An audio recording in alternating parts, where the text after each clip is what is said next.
first time I've ever seen like a setup like this. Yeah, this is your first time in a Twitch stream on a Twitch stream. Of streaming. Ever. Yeah. Okay. What are the rules? Nothing. No rules. It's just chill. VanLathan, everybody. Oh, you're doing it right now. Oh yeah, I'm live. I've been live. I've been live. There's 30,000 people watching.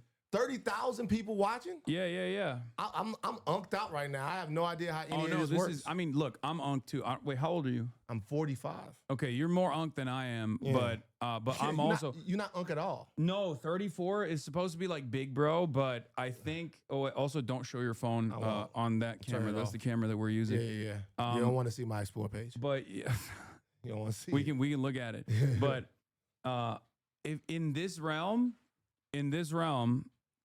you're anything over the age of like 20, you're unk. They treat 20? You like they treat you like you're dying. And to be fair, I am dying a little bit. I busted my ankle playing basketball. Bust your ankle? Can you hoop? Yeah, I mean a little bit. What's your game? Who's your game like? Who would you compare your game to? I say a little bit like Jokic, but a little bit like Jokic. So the best player in the entire league. Yeah, they call me the Turkish Jokic.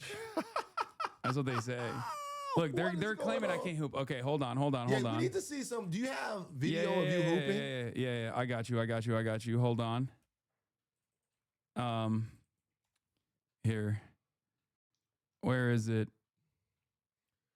How Hasan shined in the creator basketball tournament. No, I know, but I want the original video. But who you out here playing against, though? That's the thing. I was playing against. You'll see. Hold on. I'm gonna show it to you. I'm gonna show it to you. Hold on. Oh, here's the video. I brought 16 of the biggest creators who hoop for a 1v1 tournament, and the winner gets $10,000. Let's go! Wow. And the first matchup is drumroll Cash versus Noah. You know Cash Nasty? Oh, your brother. What? He was with Nick Briz.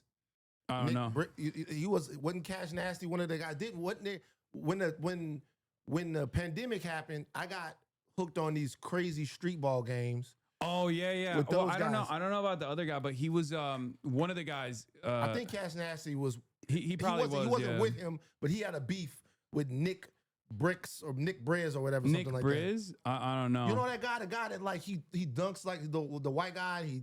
You never see this crazy street ball like they go to these like, hey, we're going to Baton Rouge like crazy. Wait, are you talking about the guy who looks like Ninja? The white guy, the dunk guy, the dunk guy, yeah, he dunks. Oh yeah, so he had a beef with Cash Nasty. Oh, he did. Like I was watching this. I was literally in Santorini, and I'm watching this stuff.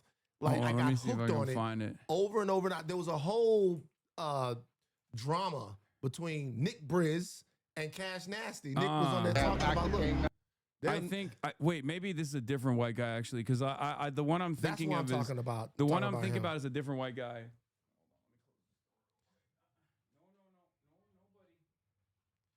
But he started off. He started off as a dude who he would do those videos like LeBron be like, and he would act like him when he was like dunking and trying to act like he's mimicking his player mannerisms, and then he became a street ball. I want to see you hoop though. Okay, so I just wanted to set it up for you so you understand. Like the competition is pretty fucking solid, right? Okay, yeah. Where is the first game? I got refs. Here. This is my first game. That's you. All right. Let's see. I think. Oh no, J-Dub is there too. No, that's not me. That's J-Dub. I don't know why I thought that was me. That's crazy. I wish I could play like J-Dub, right? You might have seen him. Yeah, I've seen him. I've seen a lot of these basketball. Yeah, they're all pretty big basketball creators. So, but like there were actual ballers, like actual hooper creators. Yeah, and then there were people like myself who aren't like hooper content creators at all. But you right? But you play. But we like kind of play. Some of the people don't even play at all, honestly. Like I feel like Jesser brought us in just to get us to be dominated, right? But then you. Oh, here it is. So this is my first game. Hudson versus Hasan. All right, look at this guy. He looks. I'm so scared. You got the final matchup of the first round, so neither of you post basketball content, but you both hoop. So what's your experience? I played. Yeah, he don't hoop either. What the fuck is going on? So I don't think he hoops. I don't think he hoops either. Like, he looks like one of the disaffected males that is trying. He looks like a groiper. Like what? No, he was really nice. He's like 16. He's a really nice guy. He's a YouTuber as well. I forget, but he's a YouTuber. middle school, really nice. and that was the last time He looks kind of tall. He told me he was a fan too. played in the league, but you know, I see what you mean though. I got it. I'm gonna make sure he looks like straight out of TPUSA. Okay. Like, Oh damn, he's going all the way. Pro-life. All right, yeah, bro. I hope not. Okay, I'm nowhere near as confident as Hudson is. I'm an old man. I feel like they brought me out here specifically so like, you know, they could do some dunk compilations off of like a person that at least is comparable in size to like a Chris or a J-Dub, but I do hoop. Like what's the pitch? What do they say? Oh, I've known Jester for a minute. So he was just like, bro, I want to do like this one-on-one competition with like, you know, a prize or whatever. I obviously don't give a shit about you know, the prize money or anything, but I think it's like good. Hooping and play basketball. I love hooping, and also I think it's like a good way to put me out there that's not expressly political, because like all my content is politics, right? Right. But here, enjoy it. I'm just here to have fun. This is the first game, but it's not. Top of the key. All right. Bang! You left him open. Who do you got winning? I got Hasan as Hasan, well. I also he just got has more Hasan. confidence. Oh yeah, so I mean, you play a little bit. Okay, I've never really seen Hudson He's hoop. not bad. See, he's got he's a lefty. He can play. He's a lefty. Whoa, bro, you can't score again, or I'm cooked. Oh, you bet on this game? Yeah, -6 Hasan. Taking it open. He's taking it. Bro, you gotta guard that, Hudson. You gotta step up. Another. Dude, he reminds me of like a 1960s power forward. 5-1. Yeah, you play in the big man game. Yeah. I play. Yeah. 6-1. I play like he a- is like a at plumber. game point. This guy's Like meat stressful. and potatoes. Yeah, he's definitely stressful Oh, guarding oh, that man, move. Hasan, That what? is Oh no, game. I can use my left too. I can use That my was a- left as well. So Alright. that was 7-1, right? That was my first game. Yeah, But then let me but see then you the play real somebody one, black. but the real. Yeah, let me see you play somebody black. Oh no, this is gonna. Put a black American up there. Okay, well, Let's see. I'm just letting you know. Because I it's just saw you gonna- dominate the heartland. Let's see if you could dominate the streets. You know what I'm saying? Oh, it's coming. I want to see it. Okay. You have to play him? my charity event that I did taught me how to shoot a three-pointer. If not, Finals. Yes, sir. he came to my charity event that I did, taught me how to shoot a 6'10". three-pointer basically. You taught him how to 6'10". play. So this is, wait, is this teacher versus the student right now? I mean, I guess, but the only thing I have on Navi. Okay, I do wanna. No caveats. No, Let the video speak for itself. Okay. What's the caveat? The caveat is actually Chris plays very differently now than he did here. him is potentially But you'll posting see him why. down. He's a better shooter than me. He's faster than me. He's better on D. It's gonna be tough. Okay, let's see what happens. You know what I like, though? Chris? I like this content. Yeah, Jester does great basketball content. He's taking this very seriously. He's getting the player perspectives, the whole nine. I like the content. Chris as well. I don't know. Hasan had such a dominant performance, and Chris almost didn't make it here. Yeah, if anyone can back down Chris, it will be Hasan, I would say. He's strong. He's playing a little outside game. Honestly, I got Chris as well. Boom. Oh Okay, my God, the yes. bank Gotta call that 3. bank, but- He's already doing better than he predicted he would. Give me another one. I thought it was gonna be a skunk Top. at this point. Shot. Another bank. Another bank. Yeah, 2 banks. No way he banked it in again. No, that's not With the the NJ craziest one. Selly. Just wait. Can't leave Hasan open Or at the nothing. top. He's actually got most of his points off the check. Give me another No one. way. They look good. If he hit that one, my goodness. One dribble pull up. Just wait. one dribble he pull. does a 1 dribble pull. Doesn't work. Oh my God! The crowd is stunned. We're all stunned. Oh, this guy right here. I see this guy playing in the one-on-one stuff all the time too. Yeah, he's a fucking demon. Yeah, but he was like a D1 player or something. What's his name? Yeah, he was actually, I think Friga. So he was actually Friga, I Friga. think he was D3, Okay. but he's much better as a player now than he was in college. Oh, okay, yeah. Because he like never stopped playing, and I think in COVID he started popping off. He is a demon. He is Yeah. one of the best players I've played against. I would say J-Dub too, but like he definitely Friga. Stunned right now. What is happening right now? Can Chris this is make gonna the be 7-0 like a- comeback? Hasan just needs one more. Oh, 3 banks. Skunked him. 3 banks, 8-0. Skunked him. So I mean, what happened to this man after this? Like, wait. So This was like Chris- a long, drawn out So him Chris and Bears went, type deal. So Chris went from this point on into a training arc that other people have informed me is so insane.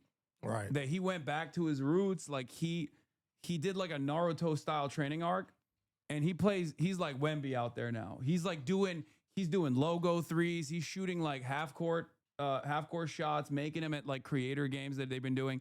And he's been demanding a rematch nonstop. And you're not giving him. But I can't because I keep getting injured. I keep getting fatter and fatter. I haven't like played it all, so I feel like it's not going to be like a good enough game for him. But my point is, he literally since that like a couple months after that, he hit me up and was like, "Yo, when are we playing again? When are we playing again?" We almost had one. We almost had a rematch, and then I was traveling too much that I've just been ducking him. Yeah. And now he is just insanely good. Okay, but you know what you gotta say. Just keep ducking him. No rematch. No. Don't duck him. Look into the camera. No rematch. No. You had your chance. No. You had your chance. I love Chris. He's the man. I'm sure he's a great guy. No. But you got to ask yourself this question. He's what good does it do for you to go out now and get your ass but bust? respect. Respect to him? Well, just you're doing it right now. You're admitting that if y'all played, he'll probably bust your ass. But what's the point of doing it? He's such a sweetheart. I will one day when I'm confident. I will one day. You waited too long for the rematch. This shit's gonna be like Tyson versus Paul. Yeah, that's crazy. Tyson versus Paul. I don't know who the Tyson and who the Paul is in this situation. Well, you're definitely Jake Paul in this situation. but Jake Paul won. You're definitely Jake Paul in this situation. So look at his face. 0. Hey, he's taking his win on. No, he's not tripping at all. No, he's a sweetheart. He's a sweetheart. Okay. Also, let's be real. So, all right, what were the rules in this? Was this 3 dribbles? Was this was there any? So this was no unlimited. Okay. So unlimited. So he chose to play a perimeter game that allowed you to kind of because he could have like took a couple dribbles. I was putting up a lot of 3-pointers even in the past game, and even when I was like warming up. So he did undermine my outside game. How far did you go in the tournament? After this, I don't forget what point I got to, but I played against the guy who got second place after this, and I of course I played against J-Dub and he cooked me. Hey, well, let's see if you can get that 10K. Yeah, see after this. Oh, that's his shot. Goodness. Oh, you was tired too. Chris, don't feel bad. Oh man, it's just like J-Dub not playing. it's not making me feel better. Top. Yeah, J-Dub starts off 2-0. 6'6", 6'7". Oh wow. But I was like, I got my hand on him, and he wasn't dropping How at do you that point. feel right now? That is tough, bro. Chris, stop. And then also, You gotta hit one. this is Just you hit coming one, off an please. upset. Yeah. So coming off of an upset. Another one. Oh. Please. There it is. There it is. That's my shot. 2-2. Hey, switch that one. That's insane. So He once you made feel like 1,000 these dudes are threes taking you in lightly? one Oh, streak. back to back. No, he doesn't. Oh, if that went back to back, I could have won there too. I could have won there as well. That's crazy. What the fuck is going on, man? I'm just saying, a lot of these guys, what's all these notifications? I'm just getting there's a lot of people coming over later for Christmas Eve, so I just wanted to see if there was anything that was serious, family text messages, but it's fine. So, I saw that you having the whole family's coming over there. That's fun. Yeah. Don't let Van lie to you. He streams all the time on his show Tailgate. I set up his fucking shit. Who is that? I don't know. This person who's a 58-month subscriber named Mawala. I have no idea who that is. Tailgate is a streaming show. We stream on Saturday, but the streaming world is not anything that I know about. But I don't count. Does YouTube Live count as streaming? We're doing a live show on the stream. Yeah. I guess that counts. But as far as the streaming world of, yo, W's in the chat, yo, Subo, give me a dono and all of that stuff, I don't know that much about that. I just see other people do it. All right, so now that we saw my highlights, let's see one of yours. What is this? Oh shit. You hear about This was like, I remember this. I remember this because this was I think it was like you were one of the first in mainstream media to just like straight up be like, this is ridiculous. Yeah, to Kanye, Yeah. But like it was also early on in this whole thing. Yeah, so now he hadn't like arrived at his final form yet. Right. and he was doing the like I'm MAGA, I think, or like he was. Well, remember he had a moment at a concert somewhere where he talked about the fact that he loved President Trump and he did all of that stuff. But like, I was in the office one time and Harvey called me over to his desk and he shows me that he had gone out to Calabasas and met with Kanye West. And I was like, why? And so then I came to work this morning, a little while after that, and I get to work, and when I'm coming in, Harvey goes, Kanye West is coming here today. I was like, no, bullshit. No, hell no. Why? Well, fuck out of here. Why would Kanye West come to TMZ? And legitimately, 20 minutes later, he shows up with Candace Owens. Yep. I was about to say, Candace Owens was there as well. Slavery for 400 years. For 400 years, that sounds like a choice. Shit. Like, you was there for 400 years and it's all of y'all? I think what you're doing right now is actually the absence of thought. And the reason why I feel like that is because, Kanye, you're entitled to your opinion. You're entitled to believe whatever you want. But there is fact and real world, real life consequence behind everything that you just said. And while you are making music and being an artist and living the life that you've earned by being a genius, the rest of us in society have to deal with these threats to our lives. We have to deal with the marginalization that has come from the 400 years of slavery that you said for our people was a choice. Frankly, I'm disappointed, I'm appalled, and brother, I am unbelievably hurt by the fact that you have morphed into something, to me, that's not real. Jesus. Bro, look how much weight I've gained. What the hell is going on? Wait, what? No, you. What are you talking about? But look, this was crazy shit. By the way, this is cut up. There's other stuff in there that Kanye said that day that TMZ took out. Wait, I think they leaked it later, right? Or they tried to leak it later. I'm pretty sure because Kanye went on a Hitler thing here. Yeah. I'm pretty sure I saw this. But that got cut out. So I'm pretty sure I saw that, or maybe heard about it because I had friends that were working at TMZ, including your former producer. I think I told you this. Oh yeah.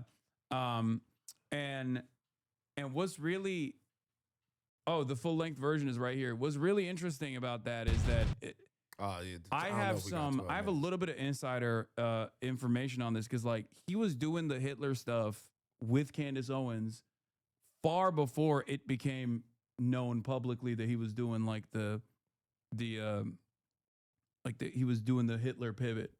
Oh, he was at the office. Yeah. And this is what happened. So let me tell you exactly what was said. So I think the first time I heard about it was when he went to Africa, I think. And it was like with Big Sean. So he says before this, so he was up there going crazy for a long time. He goes, I love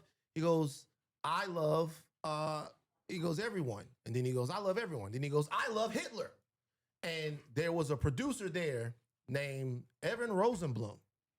And Evan went, yo, that offends me, right? Yeah. So whatever, we get back to the office. The rest of the office is just transfixed, silent. When people have no idea what it's like for a celebrity of that magnitude to walk into a place like TMZ. Because remember, chatters, you're thinking about Kanye in today's understanding of like what he represents now. This is when he's like, if you think people were still saying, but he made graduation like 2 years ago, 3 years ago, this was fucking in 2018. Yeah, he had just come off of tour and all of this stuff going on. He is the biggest thing in the world. He is moving culture. He is moving tennis shoes. He is moving everything. And this also is sort of at not the very beginning, but we're not as deep into Trumpism as we are now. Yeah. So as far as celebrities or well-known figures who have aligned themselves with the MAGA Trumpism movement, he was a bellwether. Yeah. And think about it this way. This is 2018, right? That's at this point 8 years ago. And 10 years prior to that, like he's close enough to the George Bush doesn't care about black people, Kanye. Yeah. So like people are still thinking like, no, this is not, this doesn't make any sense. Yeah, I mean, not only the George Bush moment, because that moment in and of itself, I'm from South Louisiana, so I was watching that when Hurricane Katrina was in my backyard. Like I'm still at home at that point. But Kanye's music, because of the intellectualism of, he has a great tribe. Kanye still has great people. He has people like GLC, like that have been around him for a long time. His mother was a brilliant woman. Everybody that you'll talk to that's around Kanye will tell you about how he was poured into by people that told him all about the world and stuff. So earlier on in his career, really all the way up through till things got a little bit commercial, Kanye wasn't just rapping. He was rapping about the state of the world and the condition of blackness and all of that stuff. Yeah. Yeah. So then this is like a big, like a huge pivot. Yeah. Big pivot in a way that like doesn't really make any sense. But I still think that like the person who, I mean, obviously he takes ownership over this, right? Like, of course I'm not like, saying, oh, it's like mental illness. There are plenty of people who have issues, right? Like mental health complications that don't turn into being pro-Hitler or whatever. But I think if there is one person that you can point to that led him down this pipeline, I still think it's Candace Owens. Interesting. I think Candace Owens played a big role in this because she was the only person I can think of in his orbit that was already there. Because she was doing the white supremacist commentary as a black woman as a professional career at that point. She was 2 years into it. The only thing I would say is that I think she and a lot of other people, most recently before, I mean, you know, he has the entire cauldron of right-leaning figures. He's got Milo Yiannopoulos. He had Nick Fuentes. He had Candace Owens. All kinds of people around him. Yeah, but this was before Fuentes. Way before. Way before that. Like way before. But right here, he put her on though. So Candace Owens. So Kanye was doing his free thought thing, right?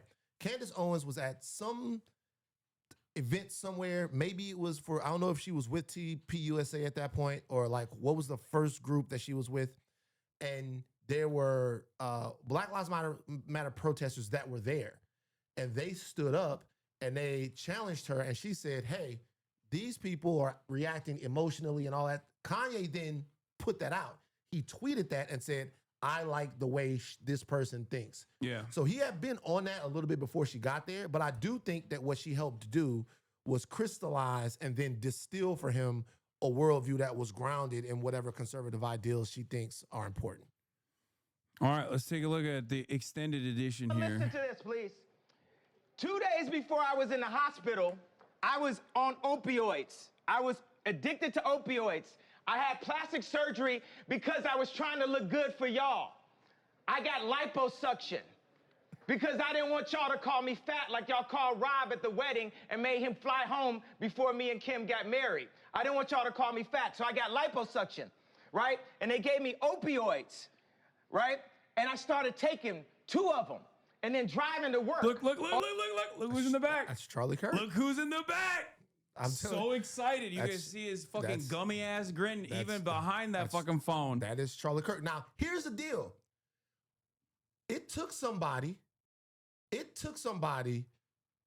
like a couple of weeks ago, someone goes, you've met Charlie Kirk before. And I go, no, I haven't. Oh, you had forgotten? I did not in any way remember that he was there. Yeah. This was still kind of early on. She was kind of buzzing and Brent, like it was, I did not remember in any way that he was there. And I'm on the phone with somebody from TMZ. He's like, man, he came to the office. And I'm like, what, when? It's like, he was with Candace. It wasn't just Candace. It was Charlie Kirk as well. This is when he was my main #1 op because we would debate at this thing called Politicon. Oh, I've heard of Politicon And the second time I debated him at Politicon, he was wearing the Kanye, the Yeezys. Like under his suit as a flex, because at that point it was like, have we heard anything from Kanye West about Charlie Kirk? You know what? No, we haven't. I don't think we have. No, which is insanely interesting. The only thing I've heard from Ye is the insane, very weird video that he did with that one like Orthodox rabbi. Saw that. where he was like apologizing to all Jews or something. It was such a strange fucking video. Yeah. It was the most like Kanye way to do to manage that conversation. Right, because if you wanted to actually atone, there's a normal, sensible way to come out and have the conversation. And be like, I'm sorry, whatever. Right, but he would do it in the most Kanye way that you would do something like that. Yeah, Rabbi Pinto, who also has like a, interestingly enough, also has a litany of strange associations as well from the Israel side. So there's some additional strangeness on his background as well that I dove into. To be able to sit here. But anyway, let's get back to Charlie on the Kirk. opioids, right? Then my boy, and I'd always ask my boy, you know, to hand me if it's, you know, we on tour, give me some weed, blah, blah, blah. So he had to go give me the opioids. And there was talks amongst my camp, like, Ye's popping pills, right? So when he handed this to me, he said, you know this is used to kill genius, right? So I didn't take it. 2 days later, I'm in the hospital. I was taking 2 pills a day at that time. When I left the hospital, how many pills you think I was given? 7. I went from taking 2 pills to taking 7. That he always has, like, whether intentionally or unintentionally, great comedic timing. Because like that reminds me of when he was like, I had a doctor. I won't say what kind of doctor. He was Jewish. Yeah. Here's the thing. Kanye and Trump are the same guy. The fact that Kanye is legitimately charismatic, legitimately funny, legitimately commands a room. I mean, Trump doesn't have one iota of the artistic genius that Kanye had. But Kanye and Trump, the way this, when y'all are watching this, don't pay attention to everything else, like to what he's saying. You could if you wanted to, but it's like gobbly gosh. Pay attention to the legitimate trance that he has the office in. Yeah. He said a couple of things in this. After a while, I'm really feeling like, yo, y'all dead ass right now? He just gonna like say all of this stuff. Nobody gonna say nothing? Well, I mean, I do give Evan credit. But there's also there's a lot of white liberals in that room, and they're not gonna. Not as many liberals as you would think are in that room right now. Okay. So the reason why I denounced, why I dropped those tweets and everything, because I was drugged the fuck out, bro. And I'm not drugged out. These pills that they want me to take 3 of a day, I take 1 a week, maybe 2 a week. Y'all had me scared of myself, of my vision. So I took some pills so I wouldn't go to the hospital and prove everyone right.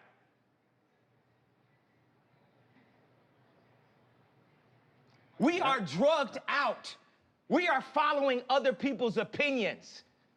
We are controlled by the media.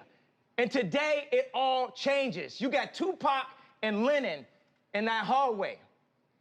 Today, it all changed. For a second, I thought it was fucking. I was like, I did not see Lennon on the hallway. Yeah. It's not the Lennon I was thinking of. You were thinking about. We need to think how to think free. Yeah, I don't think Harvey is a big fan of Lennon. Yeah. We need to be free thinkers. Then we need to learn how to feel free. People say feel free, but we don't even know how to feel free or think free. Say what you feel, positive or negative. I just got off the phone with J. Cole. He said, how you feel when they said the Crips is gonna kill you? I said, man, that was the headline. But when they said they wanted to beat me up, I said, that's great. They're my brothers. They love me. They don't want nothing to happen to Ye. They just want to beat some sense into me. I love Daz. I love the Crips. I love the Bloods. I love everyone. How many people are feeling... Right That's there. Where he says, I love Hitler? That's where he says, I love Hitler. Okay, so even Go back to like cut, yeah. I love everyone. Cut. I love the Bloods. I love everyone. How many people... Cut. I love Hitler. It says right there in the office. Say right there in the office. Look at Harvey. Look at like, Harvey's face. Yeah. But like, you know, I will say this about Harvey. And I don't know this. I don't know whether or not Harvey was loving this or whether or not they were legitimately like Harvey and Charles on TMZ Live. Like, what do we do? Yeah. Like, what do you do? Like, he is up there to give an interview to them, and then he turns around and starts addressing the room. Yeah. People are feeling, how many people felt something that I said today? Raise a hand if you felt something that I said today. Candace. Oh my God. Charlie's not raising his hand. Charlie doesn't. Charlie not fucking with it. Yeah, no, because he's too busy uploading the video, being like, "Oh, Kanye West total domination of libtards in the media at TMZ." Is that Tim Pool? Do you feel that I'm feeling? Do you feel that I'm being free and I'm thinking free? Yes. I actually don't think you're thinking anything. I think what you're doing right now is actually the absence of thought. And the reason why I feel like that is because, Kanye, you're entitled to your opinion. You're entitled to believe whatever you want. But there is fact and real world, real life consequence behind everything that you just said. And while you are making music and being an artist and living the life that you've earned by being a genius, the rest of us in society have to deal with these threats to our lives. Oh, you mean you and Kanye? Yeah, why it look like we could? I was still rocking the part at that time. Excuse the part, guys. To deal with the marginalization that has come from the 400 years of slavery that you said for our people was a choice. Every day we have to walk into that truth while you choose to say things that, to be honest with you, dog, are nonsensical. You want to think freely? That's fine. I'll combat your free thought with my free thought because mine is grounded in a reality that I've been given and a reality that I'm going to change, but I'm not going to do it. He did not like that. Well, so this is what happens when I get soup. So TMZ did me a little favor. I am rambling here, but this is gonna sound so lame. Y'all, I was so hurt. And let me tell you why I was so hurt. In this moment right here, this is me channeling a whole bunch of emotions in real time. Number one, I'm legitimately hurt. Kanye West was not just the biggest rapper in my life, he was my cultural mascot. Mm-hmm. In hip hop, a lot of times, Baton Rouge, you listening to the rap and you hear little messages in the rap and it's like, yo, if you ain't slanging dope, if you ain't thugging, you ain't shit. And you like, God damn, I'm not selling dope, I'm not thugging. Then a guy comes along who's college dropout, who's rapping about things that you can get to a little bit more. It's got soul in his music. He kind of was somebody that I related to and identified with. By the time I get to TMZ, though, it's like 2011. And so by that point, it's the Kanye Kim era. So all of the decade before that Kanye was working and doing all of that stuff, he's a different type of celebrity now. And the office is taking shots all the time. I'm defending him all the time. I'm defending everything that Kanye West does all the time. So I'm thinking two things. Number one. You're dick riding a little bit. I'm dick riding. I'm dick riding big time. Number one. And by the time he gets here, two things are happening. Number one, I'm legitimately emotionally hurt by how he's acting. Number two, this motherfucker is embarrassing me. He's embarrassing me in front of all of these fucking white people in here talking some Hitler, slavery didn't exist, all of that. I'm looking around, they into it. I'm embarrassed and I'm emotionally hurt. I'm trying to find what do I say to let everybody in this room know that they can't say the shit that he's saying. I mean, you can say it, but that none of that is what we believe. So I'm in real time trying to decode my brain while he's doing what he's doing right now. Yeah. No, it's it also gives white people the permission to lean into the things that they already kind of believe about whatever Kanye is saying here. So then it also undermines progress in that regard as well. And I think you identified that, though. You were like talking about how you're out of touch. Like you can be sheltered from the violence that these words invoke, but regular people can't. Like regular black people can't. So it's like. So when I was at TMZ, you watch Adam Sandler movies, right? Yeah. I mean, he's not I'm not the biggest fan of Adam Sandler, but I liked what was it?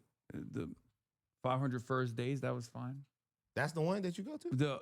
Which one's the one where he was like really rich? I really like that one too. Talking about Mr. Deeds? Mr. Deeds. So you don't fuck with the Waterboy, Billy Madison? No, I didn't grow up here. I grew up in Turkey. Oh, you grew up in Turkey? Yeah. So was there like a Turkish Adam Sandler? Not really, no. Nah, what was the comedy in Turkey? What was it? There's a guy named Cem Yılmaz. Oh. But I do love American comics. It just wasn't Adam Sandler for me. All right, so Larry David. I love Larry David. Okay. All right. The only thing I would say about like my opinion shifting is probably on Dave Chappelle.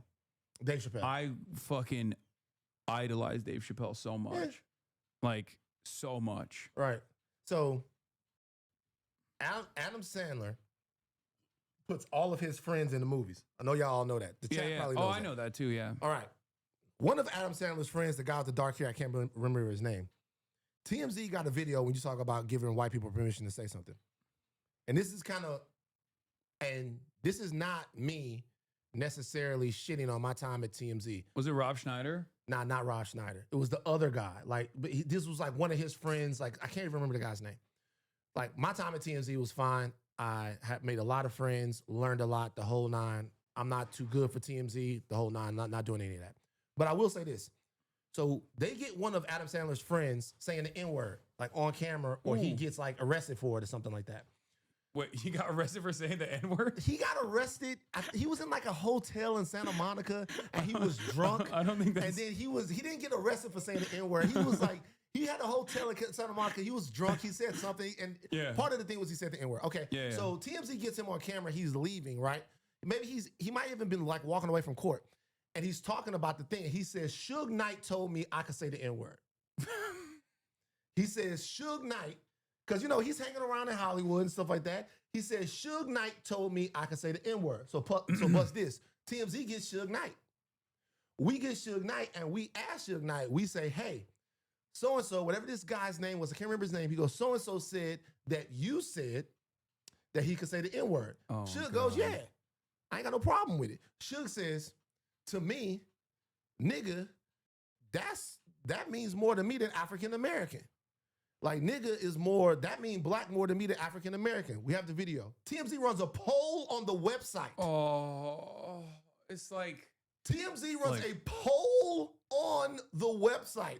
The poll is, what is the term that should be used for African-American, for black, nigga or African-American? If I'm lying, I'm flying, do the Google right now. If I'm lying, I'm flying, do the Google right now. I come back to work on Monday. I'm like, yo, I'm not in Friday when they publish the weekend and the polls and stuff. I come back, I'm like, Monday, I'm like, are you fucking kidding me? Like, what the hell is going on? And after years and years and years of that, of fighting them battles inside the office, this numbskull comes in there and says that we are partly, look, right here, look there. TMZ right there. is seriously asking how to refer to black people. Refer to black people as African-American or niggas. That's a real story. Now, that's a real story. So I'm in the office tripping, doing this for years and years and years, right? And then Kanye walks into the office and says that black people are complicit in their own slavery. I'm like, dog, stall me out. What you doing? I've had, do you know who FD Signifier is? Of course. So I've had many conversations with him about whiteness. Brilliant. Yeah, he's the man. Yeah. About whiteness. And I always say I'm white. And he always says that that's not the case. And the last 2 years is the only time.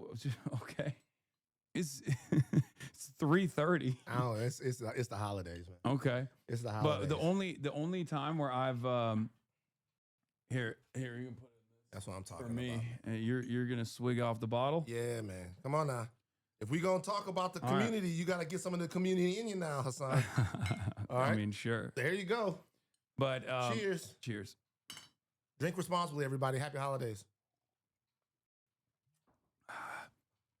But I've told FD Signifier, like, I got the point that he was making. Oh God, Ethnic Santa is nonstop dancing behind me.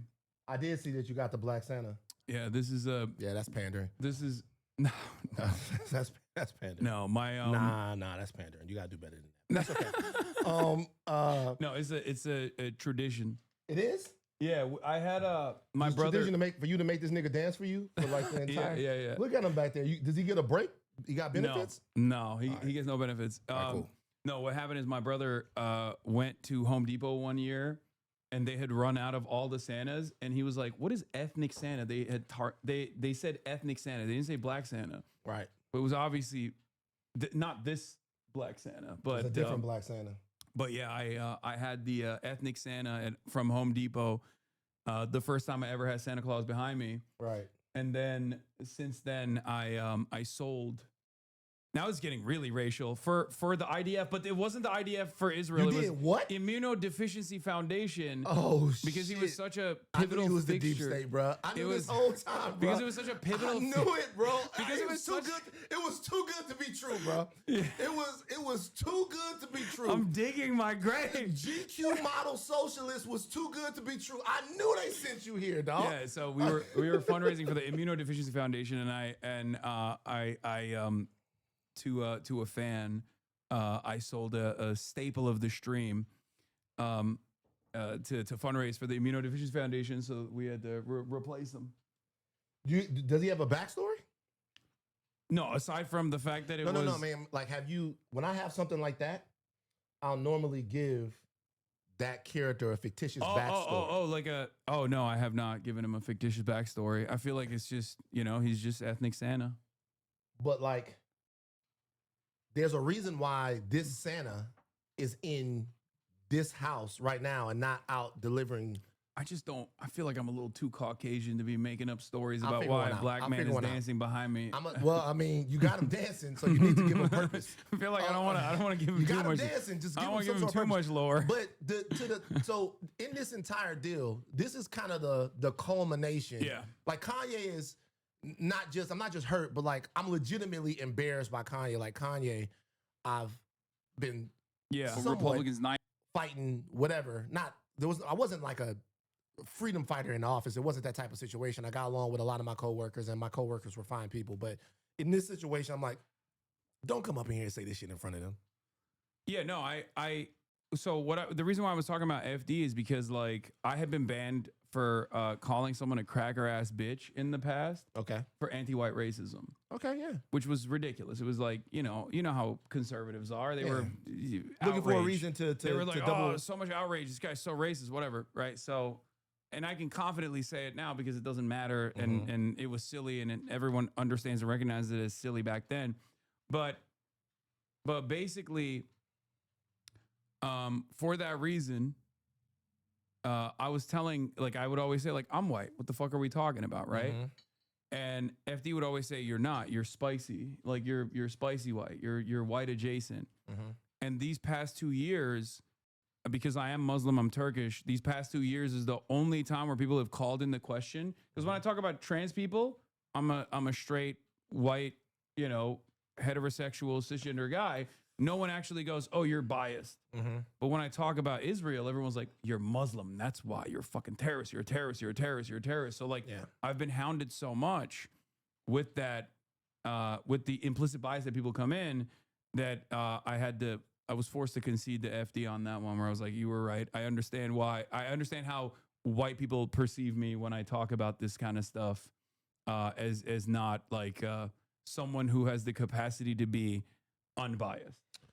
Even though I am unbiased, I'm anti-genocide, right? So whiteness is both like a phenotype, but it's also like an ethic, right? And like a kind of not an ethic. It's a set of values, right? The way I view whether or not, because like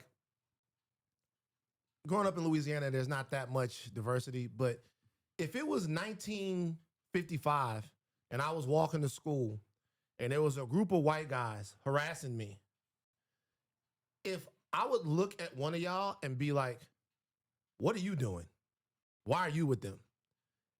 That to me defines whiteness. Like if you were with them, I'd have been like, y'all letting this guy run with y'all? Like, and he looks to me like he's a little, there's some grit there. Yeah. So, but anybody that would fit in with that group, you white. Now I don't really know because whiteness is very elusive. Because I mean, I talk about this all the time. Yeah. Because like a lot of the people that I worked with at TMZ were Jewish brothers and sisters, and they would describe themselves as white. And they would Jason told me to actually bring that up in the conversation where you were. Oh, okay, yeah. they would describe themselves as white people, and I would be like, oh, but I understand better now than I did then, kind of the thing. But they would say, hey, we're straight white. As a matter of fact, we had one guy that kind of got in a little bit of trouble in the office for saying that there was a DNA link in some kind of way between Jewish people, even from all around the globe, right? For worldwide Jewry. I don't think they like that he said that. But so if you describe yourself as white, you're certainly white. Yeah. But phenotypically, if you can pass and use the privilege of whiteness, you're probably white. Yeah. And that's why I always say, because I think it's ridiculous if I were to run around, especially during like peak woke, if I were to run around and be like, I'm POC, I'd be fucking ridiculous. Like I'm pasty as shit, you know?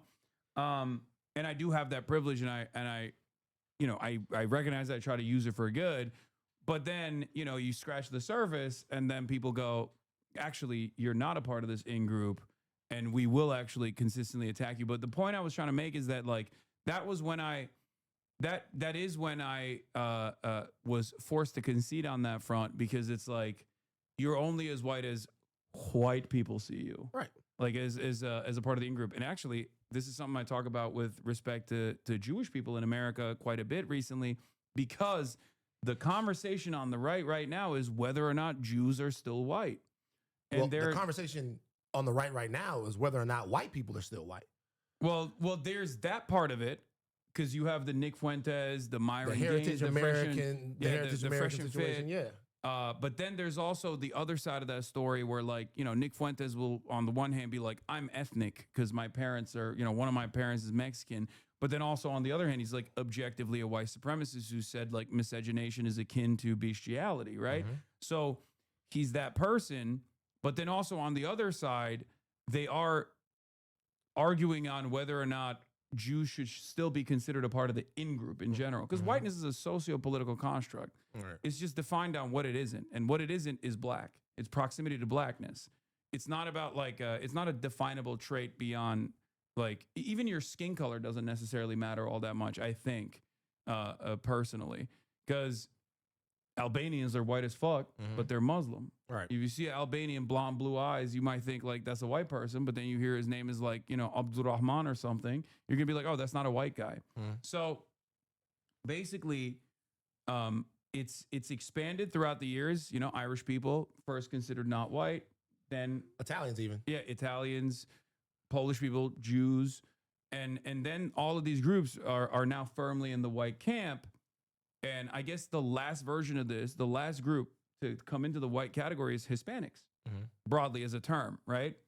And we saw that reflected in the voting patterns as well, with people who were voting for Donald Trump and identifying with this whiteness. And now it's shrinking a little bit potentially. Well, now there's a course correction happening. So America is the country where the concept of whiteness was perfected, right? And so in these other countries that we have, like even the idea of the nation itself isn't that old, right? It's not that old of a thing. So national sort of separations and things like that exist in Europe, and you had cultural things, you had all these things that made them.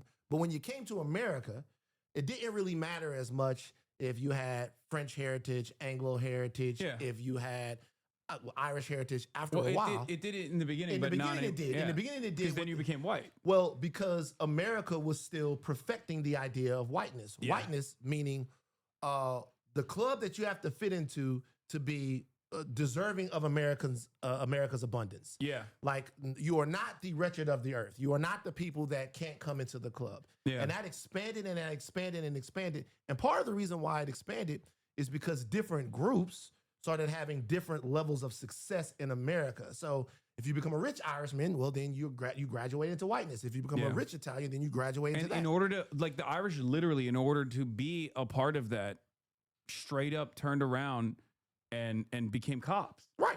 It was police for that reason. They had to sort of validate their existence in the country. Yeah. The only people who are never going to be a part of that construct are black people. Yeah. Black people are not going to be a part of that construct. I knew people, I met a lady in San Antonio years ago, And I asked her, like, you know, what her ethnicity was, and she said, I'm Spanish. I was like, oh, so, you know, lots of Mexican people in Texas. She goes, no, I'm not Mexican. She's like, I'm Spanish. Oh, yeah, exactly. Like, these people I'm European. I'm European. Like, I'm European. Like, I'm Spanish. I'm like, oh, shit, I'm starting to understand that. So there's racial, cultural, all these things. But blackness is really defined. Whiteness is really defined. And the central question of America, in a lot of ways, is who is allowed to be white. Yeah. And how that expands. Yeah. Now, it used to be that question was asked with an expansionist attitude. Like, who do we let into the club, the smoky room, cigars, all of that? Now, they're going, too many people came in. Yeah. We're trying to shrink it now. And even amongst the white people. Yeah. The question becomes now, are you a heritage American? How far can you trace your lineage back? The crazy thing with that argument, I'll put a pin in it after that, is no white person that I know and hang out with, not one of them, can trace their lineage in this country as far back as I can. Yeah. Not one of them, not one white person that I know we go back, all the way back. Like, a lot of my people were here before the country was founded. Yeah. So, like, it's a weird dynamic to establish if it has any intellectual consistency. Yeah, it's like the Trump versus AOC equation. AOC's family from Puerto Rico has had deeper roots to, the American mainland than Donald Trump has. Donald Trump is what, 2 generations removed from being in Germany. But if you ask people, Donald Trump is white. He's the president. Of course, he's a heritage American. He's a legacy American. Whereas AOC, well, she's brown, she's Latina, so like obviously she's less American than Donald Trump is. Mm-hmm. And that is the attitude, because it's still, I think, in the same way that people have evolved away from saying the N-word and instead say like thug or whatever, you know, this is an evolution of instead of representing white supremacist values openly, as the permission structure has like shrunk.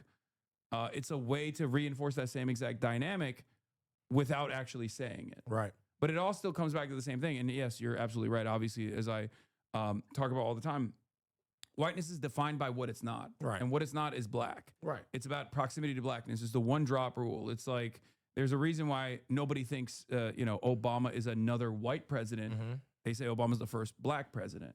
Mm-hmm. And that's because Obama is half black. This is some of the stuff that I love about Dr. King, because Dr. King has become this genteel Jesus figure that America has. Well, the whitewash version of the Dr. whitewash King. version of him, right? That America has used to extol the virtues of whatever. But Dr. King was a genius, and he was direct in his criticism of America. Direct in his criticism of America economically, socially, and politically.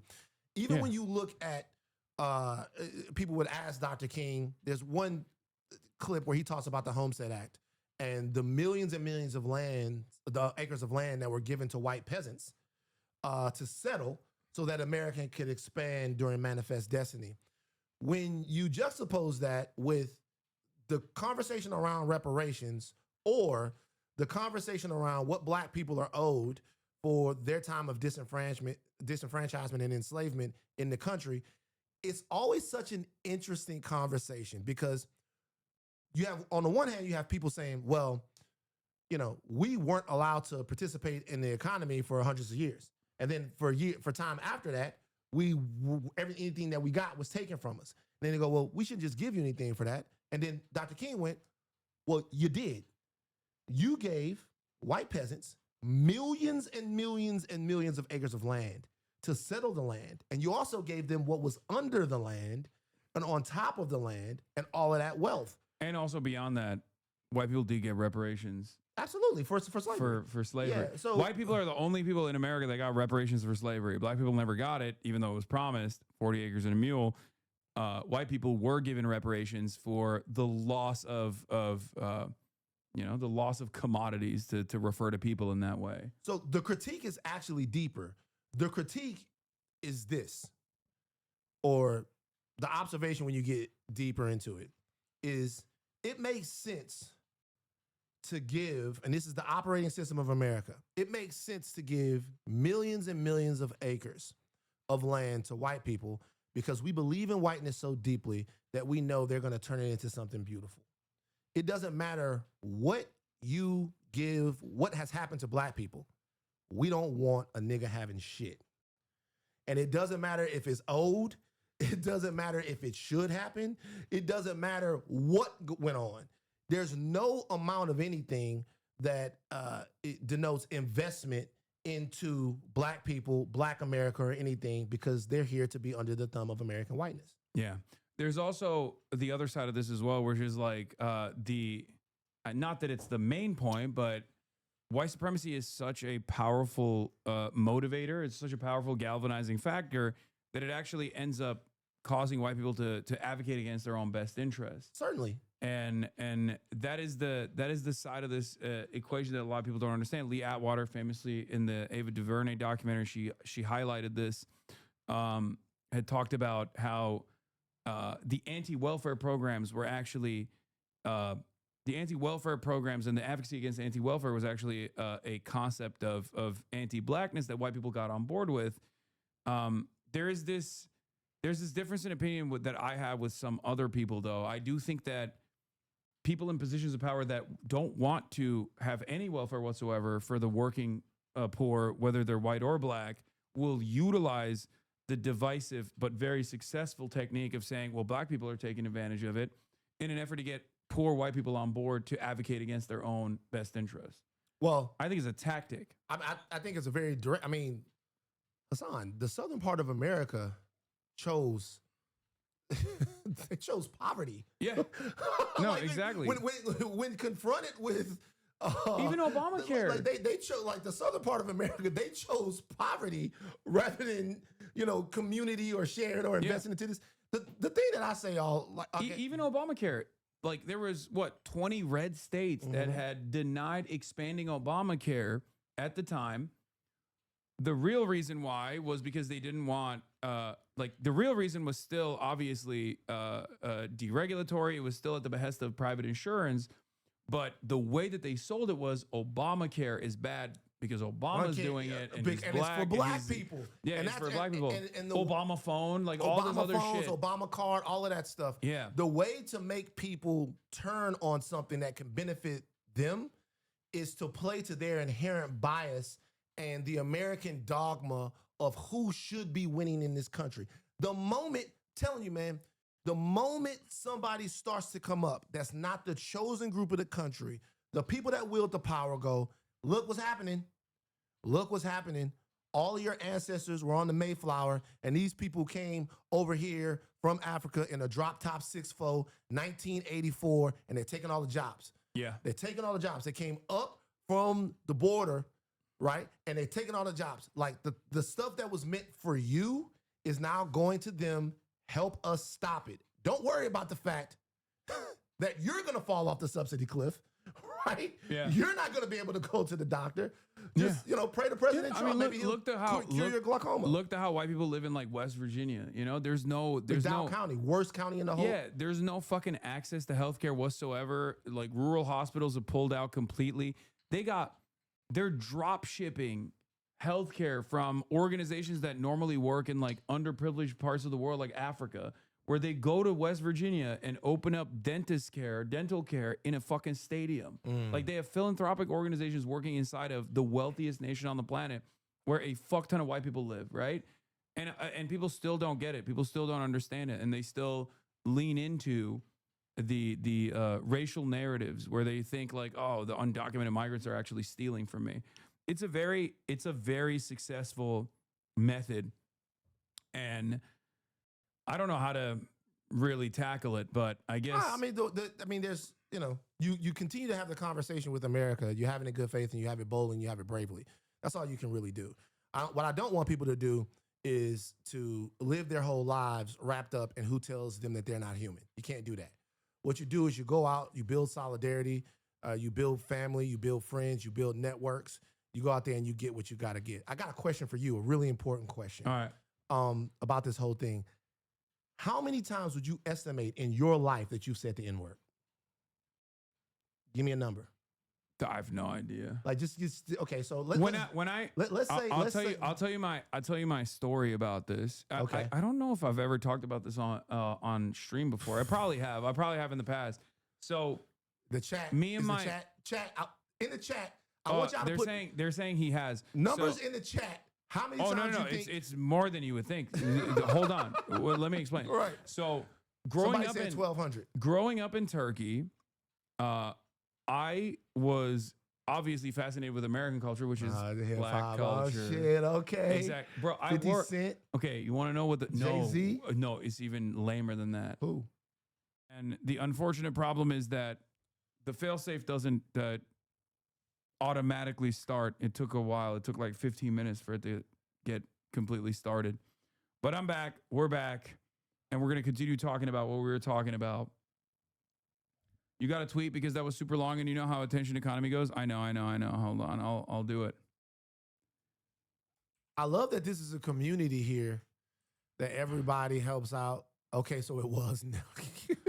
Talking about, should I say talking about how many times I said the N-word? Yeah, just go for it. I know people are going to fucking cancel me for it. I'm not going to say that. They'll cancel you for it. They'll be like, oh, you're making light of. No, they won't. We did a whole game on higher learning. All the wokes. We did a whole. All the wokes are gonna yell at you regardless. We did a whole game on higher learning. When I get around a new person, and they're non-black, I always ask because I want to know if the number that I have in my head is actually the number. We did a whole game on higher learning. We did Timothy Chalamet, Mark Wahlberg, Sydney Sweeney, Eminem. Oh, Mark Wahlberg. Mark Wahlberg is like 85,000 plus N-words in his life. We did a whole game. We did a whole game on there. Everybody knows. Everybody's saying it's N-word gate. Yeah, I mean, Mark Wahlberg did a hate crime. So there it is. That's the game. That's the game. It was the game, the N-word game. He did the N-word's a punctuation in Boston, said somebody in the chat. It's true. It's a filler word, like they're Chinese. You know what I'm talking about? Yeah. In Chinese, like the is like literally the N-word with a soft A. Did you know that? Yeah. I didn't know that. I actually did know that. You said that. I thought I knew that. I didn't know that. Yeah, it's somebody said Mark Wahlberg easily has 100,000. But the thought words are in the chat. Can I give you a number? I'm going to give you a number. You're 34. You said you like rap. I have no idea what it is, but go ahead. I'm going to go 1,200. 1,200? You think it's north or south? But you're also super fucking woke. So you haven't fucking said it in decades. In a long time. So I'm going to give you 1,200. I don't know. But you're into hip hop, so let's go 15. 1,500? 2,000. I think easy for sure. Because what I was gonna talk about was before we got blasted, kicked off into orbit. Hold on, let me see if I can find it real quick. Or do we have a blast off meme chat? Yeah, we didn't see it. What's the Turkish rapper? I never heard him. Oh, I got a Turkish rapper that has the N-word tattooed on him, and this actually ties into no, because it ties into the point that I was gonna make. Hold on. People are saying, "What is your latest?" What's the name of the guy? Turkish rapper with the N-word. I don't wanna. Okay, give me a blast off meme. Benfero. Ben Fero is his name? He even came to America and he shot a music video in the hood. Like that's how his fascination. Let me see this shit. America. Yeah, see this him. Is he black though? No. What's his background? I mean, he tanned up. He's Turkish? He's Turkish. Yeah. There is I'll give you some fun facts about that in a second. Actually, fun facts, because Turkey did not, or the Ottoman Empire did not participate in chattel slavery ever. So, Hokage of Westchester. Hokage of Westchester. It's just Kyle. He has Kyle Kalinske? Yeah, he publicly has those bodies. Kyle Kalinske went to the N-word.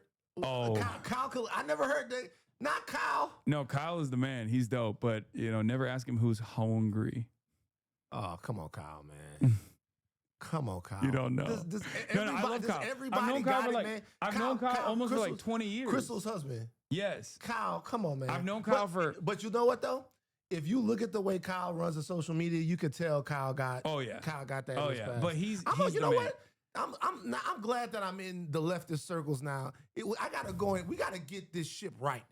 We gotta come in there because it's not. FD, I mean, he doesn't anymore. Like he's a reformed. He's reformed.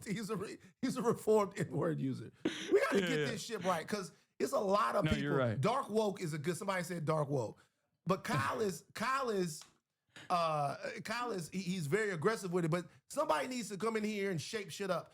Have you had Graham Plattner on the stream yet? No, but I wanted to. I wanted to bring him on because I really want to understand where he's coming from, if you know what I mean. So this is my thing. Just had a conversation. To me, Graham Plattner is pussy.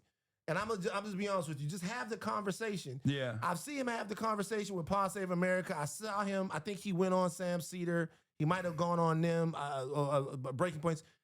If you got the shit in your past, just talk to some black people about it. There's really a lot of solidarity that's being born out on the left, but there's still this thing that happens. I agree. That's this racial line and division where it doesn't seem like everything is all the same. I'm not talking about essentialism. I'm talking about community. You want to see it? He doesn't delete it either. Oh, come on, Kyle, man. From 2011. Come on, Kyle. It's what the fuck is Kyle doing? That's why everybody in this community knew immediately when I said the word hungry. Kyle, could you at least delete it? No. I think he does. It's a testament to like his, he's like apologized for it. Obviously, he doesn't do that, but he's saying like he doesn't delete it because I think he wants like people to know that, but not in a weird way, not in like a no, but more in like a I'm atoning for it, and I'm not gonna hide that I did this wrong thing kind of way. All right, just take take the shit off. Like we don't need. Oh yeah, I fuck with Kyle. No. I fuck with Kyle, but like to me, I look at this and I'm like, I don't get hung up over this shit anymore because I know everybody likes to be whatever. But I do like to make people uncomfortable by like talking about how many times they've said it. I'm super you don't give comfortable. A fuck. Yeah. So, you just say it all the time. Yeah, all the time. It just rolls off the tongue. Yeah. But no, I was so when I was growing up, as I was trying to explain earlier before we got banned, we didn't get banned, but we got destroyed by the internet because Mossad didn't want me revealing my background. So what happened is both myself and my brother and some other people that were in our orbit that were like really fascinated with American culture. What's American culture? It's black culture. There's no black American culture. Is the biggest export. Yeah, there's no American culture without black culture, right? So like we did not learn anything about the history or anything like that, and we would just we thought it was cool. Y'all was little Saint lunatics in Turkey. And the other side of this, the other Band-Aid? Yeah, so I wore a Nelly Band-Aid to school one time, but nobody fucking knows who Nelly is in Turkey. So they were like, "Do you have a zit that you're hiding?" Right. And I had to take it off in shame. There you go. And like by first grade, by first class, I was like, oh, yeah. I had the extent. I had the Echo Unlimited Dragon pants that had the dragon that went all the way. It's too much. Oh no, it's too much. Oh, I went all the way. I question everything now. I went all the way. Yeah, but to be fair, I did it in Turkey, not in America, so no one knew what the fuck it was. So as soon as you got into America, you de-niggerized yourself. You was like, no more. Yes. Well, not as soon. No, What high school did you go to out here? I didn't go to high school here. Oh, okay. You went to high school in Turkey. I went to college. College was my first time living in America. What college? University of Miami first. Oh shit. And then after University of Miami, Rutgers.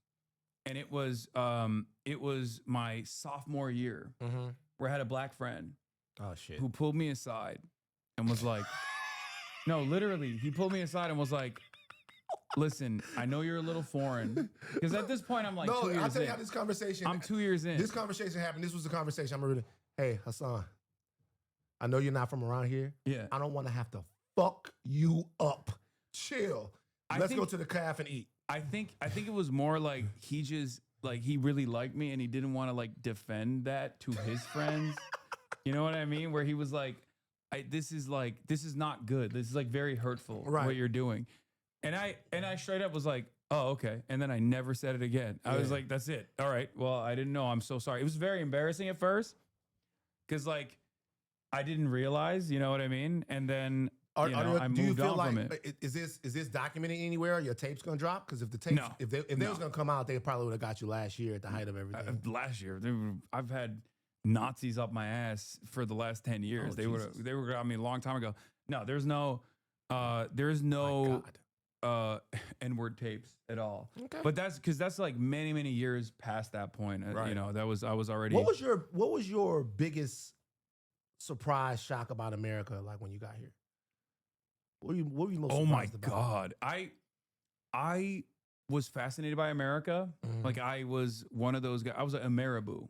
You know what a weeb is? Like a weebo? A weebo or a Koreaboo for Japan. Or Koreaboo. The Koreaboos are so I call myself a Marabou. Right. So I grew up like being fascinated by America, being like, oh, one day I'm going to go there. It's the land of dreams. Like, you know, I'm going to have all this stuff. I'm going to go to a grocery store. When I would visit America, there were like, you know, grocery stores that I would love going to, like CVS and Walmart, because I was like, look at all the brands. Like, it's crazy. There's like 35 different brands of Oreo flavors. So you were attracted to America's capitalism. Oh, 100%. How fucking fascinating. Yeah, but that's how it is for most foreign people. I would imagine. So, because like I have French friends, and when they visit, they love going to Trader Joe's.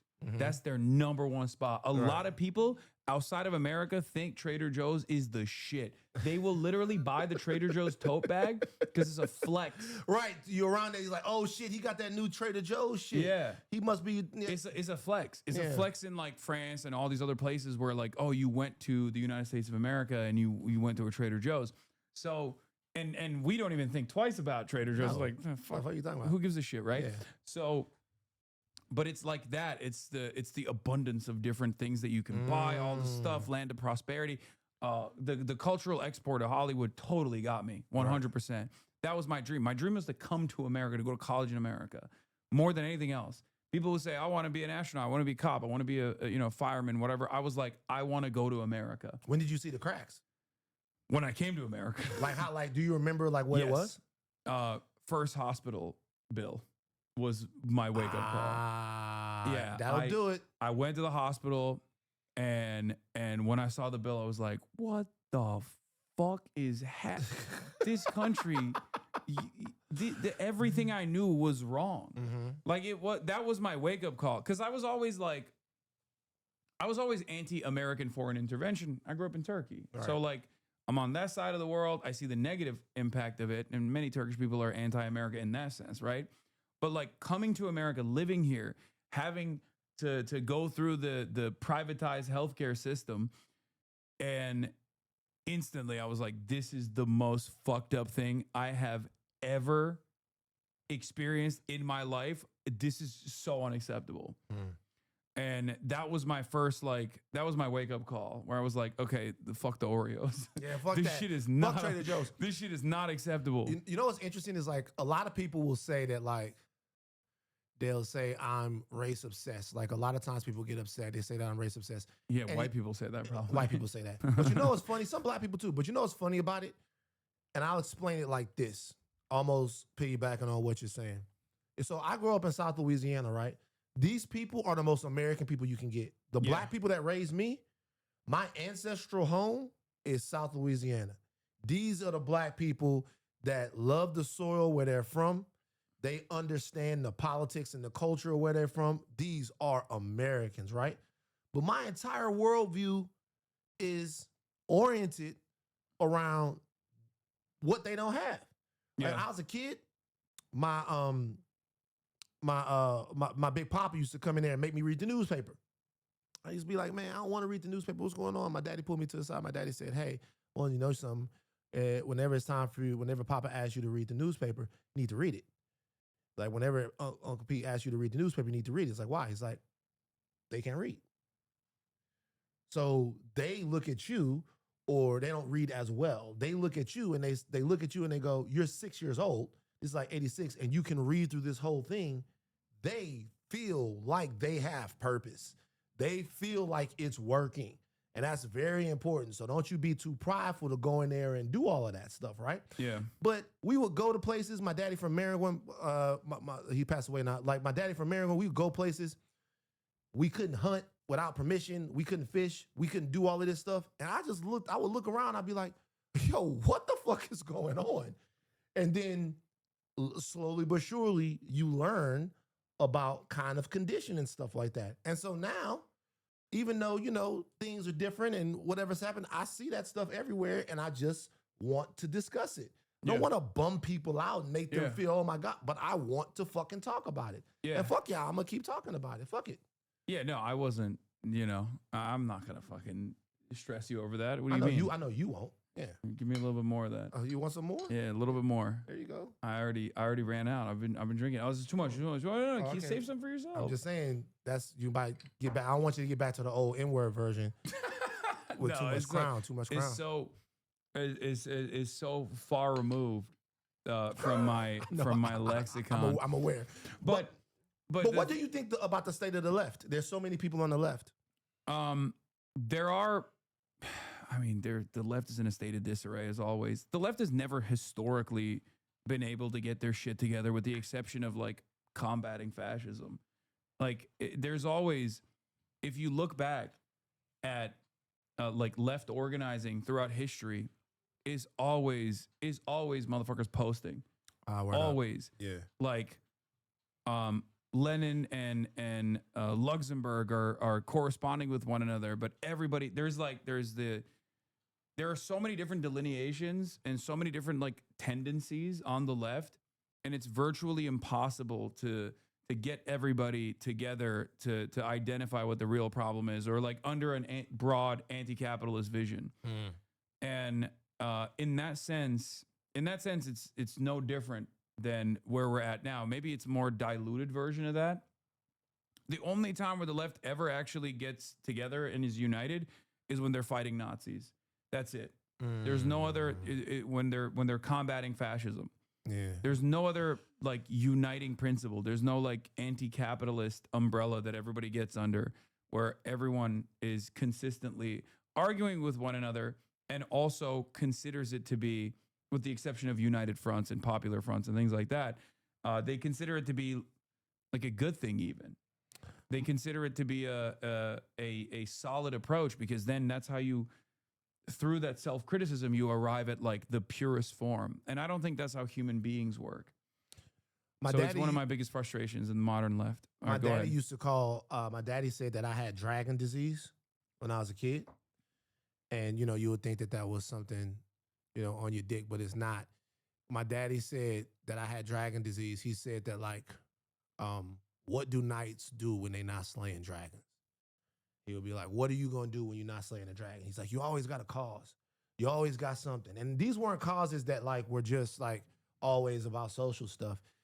Sometimes these would be like, man, I got to make the baseball team. I got to make this. I'm always going. He was like, what do you do when there's not a cause? Like, how do you build just on a regular Saturday? He was like, it's not going to be a dragon there every time you need to get better. And then sometimes that's how people are. That's how people coalesce. They coalesce around things that breathe fire, and not just, around other people and shit. Yeah. But as far as that goes, like, also liberalism is hegemonic. It is so domineering. Everyone, even like right wingers who are like, oh, fuck liberals or whatever, like they're still liberal in the political theory sense of the word. And like liberal democracy types. Yeah. Like they are individual rights. Yeah, they're liberal. They're liberal capitalists. Right. So that attitude is so the pro-capitalist attitude is so dogmatic that there is a big dragon there to slay, but yet people still find time to attack one another, even though that should be the highest priority. But you can't see it though. So the deal is, we just looked at Marty Supreme. I'm like, I want to go see Marty Supreme. You can't see it though, because everything is oriented around participation in that system. So it will be difficult. Like, I mean, it's difficult for like a shark to criticize the water. Yeah, like there's no way to exit it. There's no way. That's why leftists will say like there's no ethical consumption under capitalism, because it's impossible. the phones that we have conflict minerals inside of them extracted in the Congo by, you know, children. Yeah. It's virtually impossible to have a completely ethical, sustainable mode of existence under international capitalism. And so sometimes people pick and choose, and they choose like what to attack, or they'll choose, because that is so prevailing and so domineering, people will just go, well, you're a Twitch streamer, you're on an Amazon-owned platform. It's like, okay, the alternative is virtually impossible. If my goal is outreach, if my goal is awareness, if my goal is to instill class consciousness in people, I can't, you know, design my own platform, because the platform that I would design would run into still that exact same issue, which would still have to rely on AWS, Amazon Web Service, the cameras, the computers. Yeah, it's still chips. Amazon. It's just like virtually impossible. The rare earth minerals, that's and all of this stuff and all. Yeah. So I try to explain to people like that you have to work within the confines of availability. You have to organize around best principles, do what's right, try to do your very best, to put your best foot forward, but then also simultaneously understand that like the people that you're talking to are not going to immediately assume that you're morally righteous. And you have to be more understanding of their background, of their social conditioning. I think one of the big problems with the left is we very quickly cast aside people who might actually be people who might actually become open-minded, people who might actually change their minds. The Purity Fetish and the Crisis of Western Marxism. I wanted to plug a book. Okay. Because somebody plugged it on Sam Cedar's show, and then I read it. It's actually more of like a little pamphlet. Talks about exactly that. Give it a read. Give it a read, guys. Okay. Yeah. But no, you're right. Can I say something else? Yeah, go ahead. What do you think about not making a moral argument? How many times do you think Sam Cedar said that word? Sam Cedar? Yeah. So Sam's he's nearly 60. So Sam's nearly 60. He was an actor for a long time. Grew up in the city of New York, which I said on the thing. I'm going to give Sam Cedar. I cannot see the words coming out of his mouth, to be fair. I can't. Because I can't either, bro. And it's weird because, like, the only words I hear when I see Sam Cedar is Social Security, the way he says it. But he grew up in the city of New York. No, did he not? He grew up in Worcester, Massachusetts. Oh shit! No. How many bodies is that? How many bodies is that? Sam, Worcester, Mass. Sam, at his age, we gotta put Sam at 5K. 5K. But he hasn't said it in a long time. He got to 5K. So we got to put Sam at 5K. Does it get deleted after like a decade? Is there like a like your wholeness can be deleted if you was a hoe all the way up to 25 and then you stop for 10 years? You're pretty good. Yeah, I think he's good. But you got to think of these rooms. I didn't even ask that for Sam. I was asking for myself, really. I got to put. It's been 2 decades, so I'm good. The statute of limitation is out. let me ask you this: do you think that it makes more sense to make an efficiency argument over a moral argument? Let me tell you what I mean. So, my morals are, I look at things in a very distinct way, but I'm a bleeding heart though. So I like walk by people on the street that are having a tough time and I get like sad. Yeah. And then I sit in the car and I think, why that person? Or something happens, I see a kid that's sick and I go, who makes the decision from a universe standpoint that kid has to live their life with leukemia? And I get all down and it lasts for a long time and all of that shit, right? So I get that I'm sensitive in a way, not more moral, but that things affect me in a way that they don't affect other people, because I'm not about to moralize with anyone. But healthcare, the idea that you should not have to go broke because you get sick, I just don't think that there are that many Americans that are on the other side of that issue. I think that they are getting politically whipped into shape by a lot of different things. But I just think if you sit down and you ask someone, fuck the right to freedom, the right to healthcare, the right to housing, the right to all of those things, I believe those to be moral issues. But if you just ask the majority of people, do you think that your country is working right if you go broke because you got sick? And I don't know how to make that case to people without coming off like a bleeding heart or moralizing to them or getting to the point to where you're such a sore there's thumb. definitely an efficiency argument. Bernie tried to identify it as well. The way I tackle it is this is a middleman that is expensive. That Somebody is said, costly. or your kids get sick. That's for sure. Yeah, no, the whole point of it is it goes back to profiteering. Right. This entire industry does not need to exist.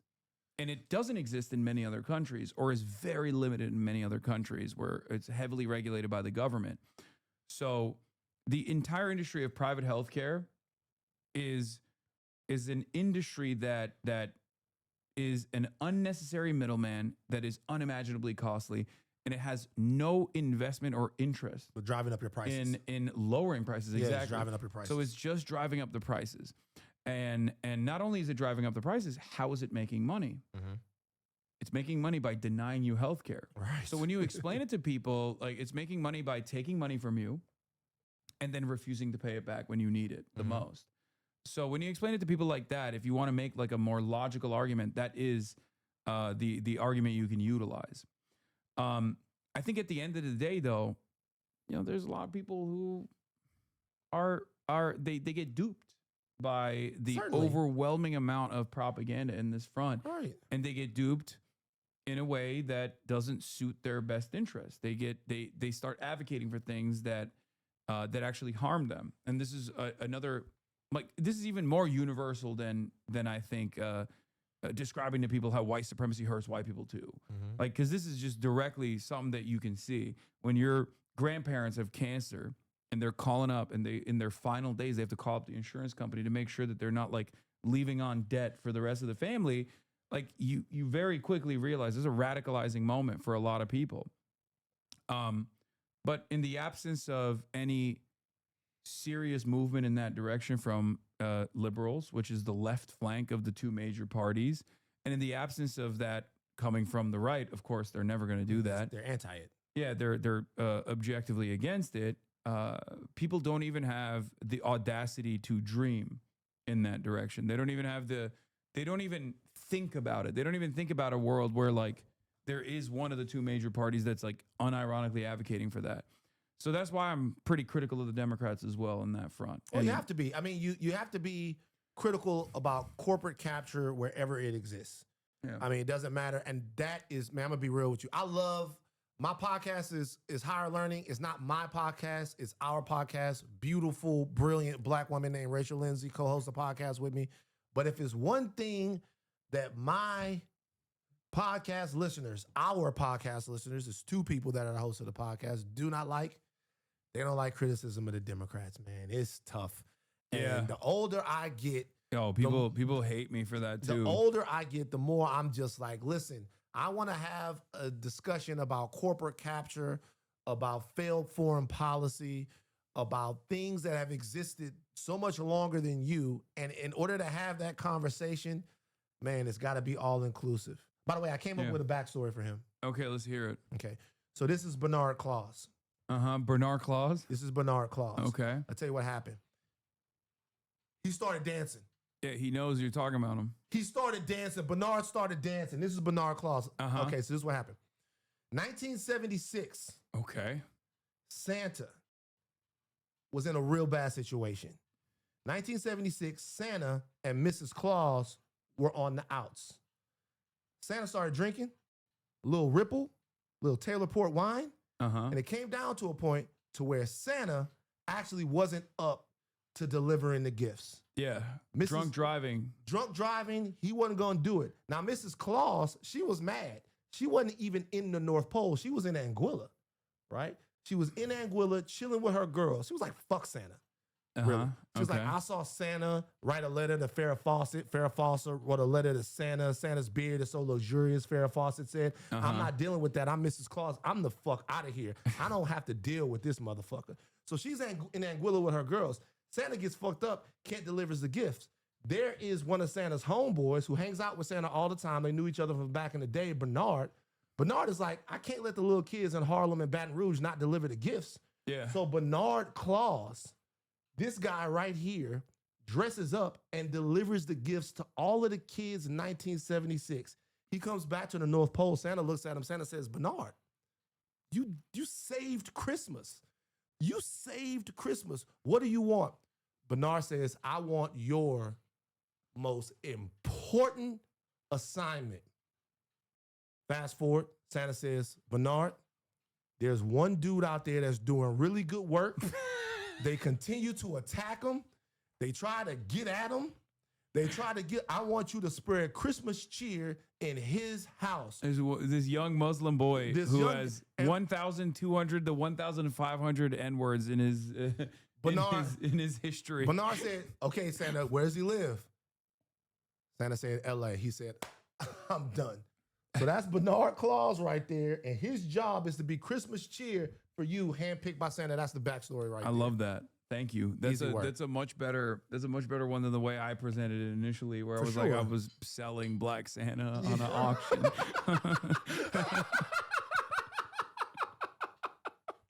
There's a much better lore for this. Okay, when people ask, I'm gonna say that. It's Bernard. That's Benny. You can call him Benny, Bernie, whatever you want to call him. That's Bernard Claus back there. Yeah, he's dancing, so he likes it. It's canon. It's Somebody real. said, don't let Tyler Perry see this. Leave Tyler alone, man. Okay.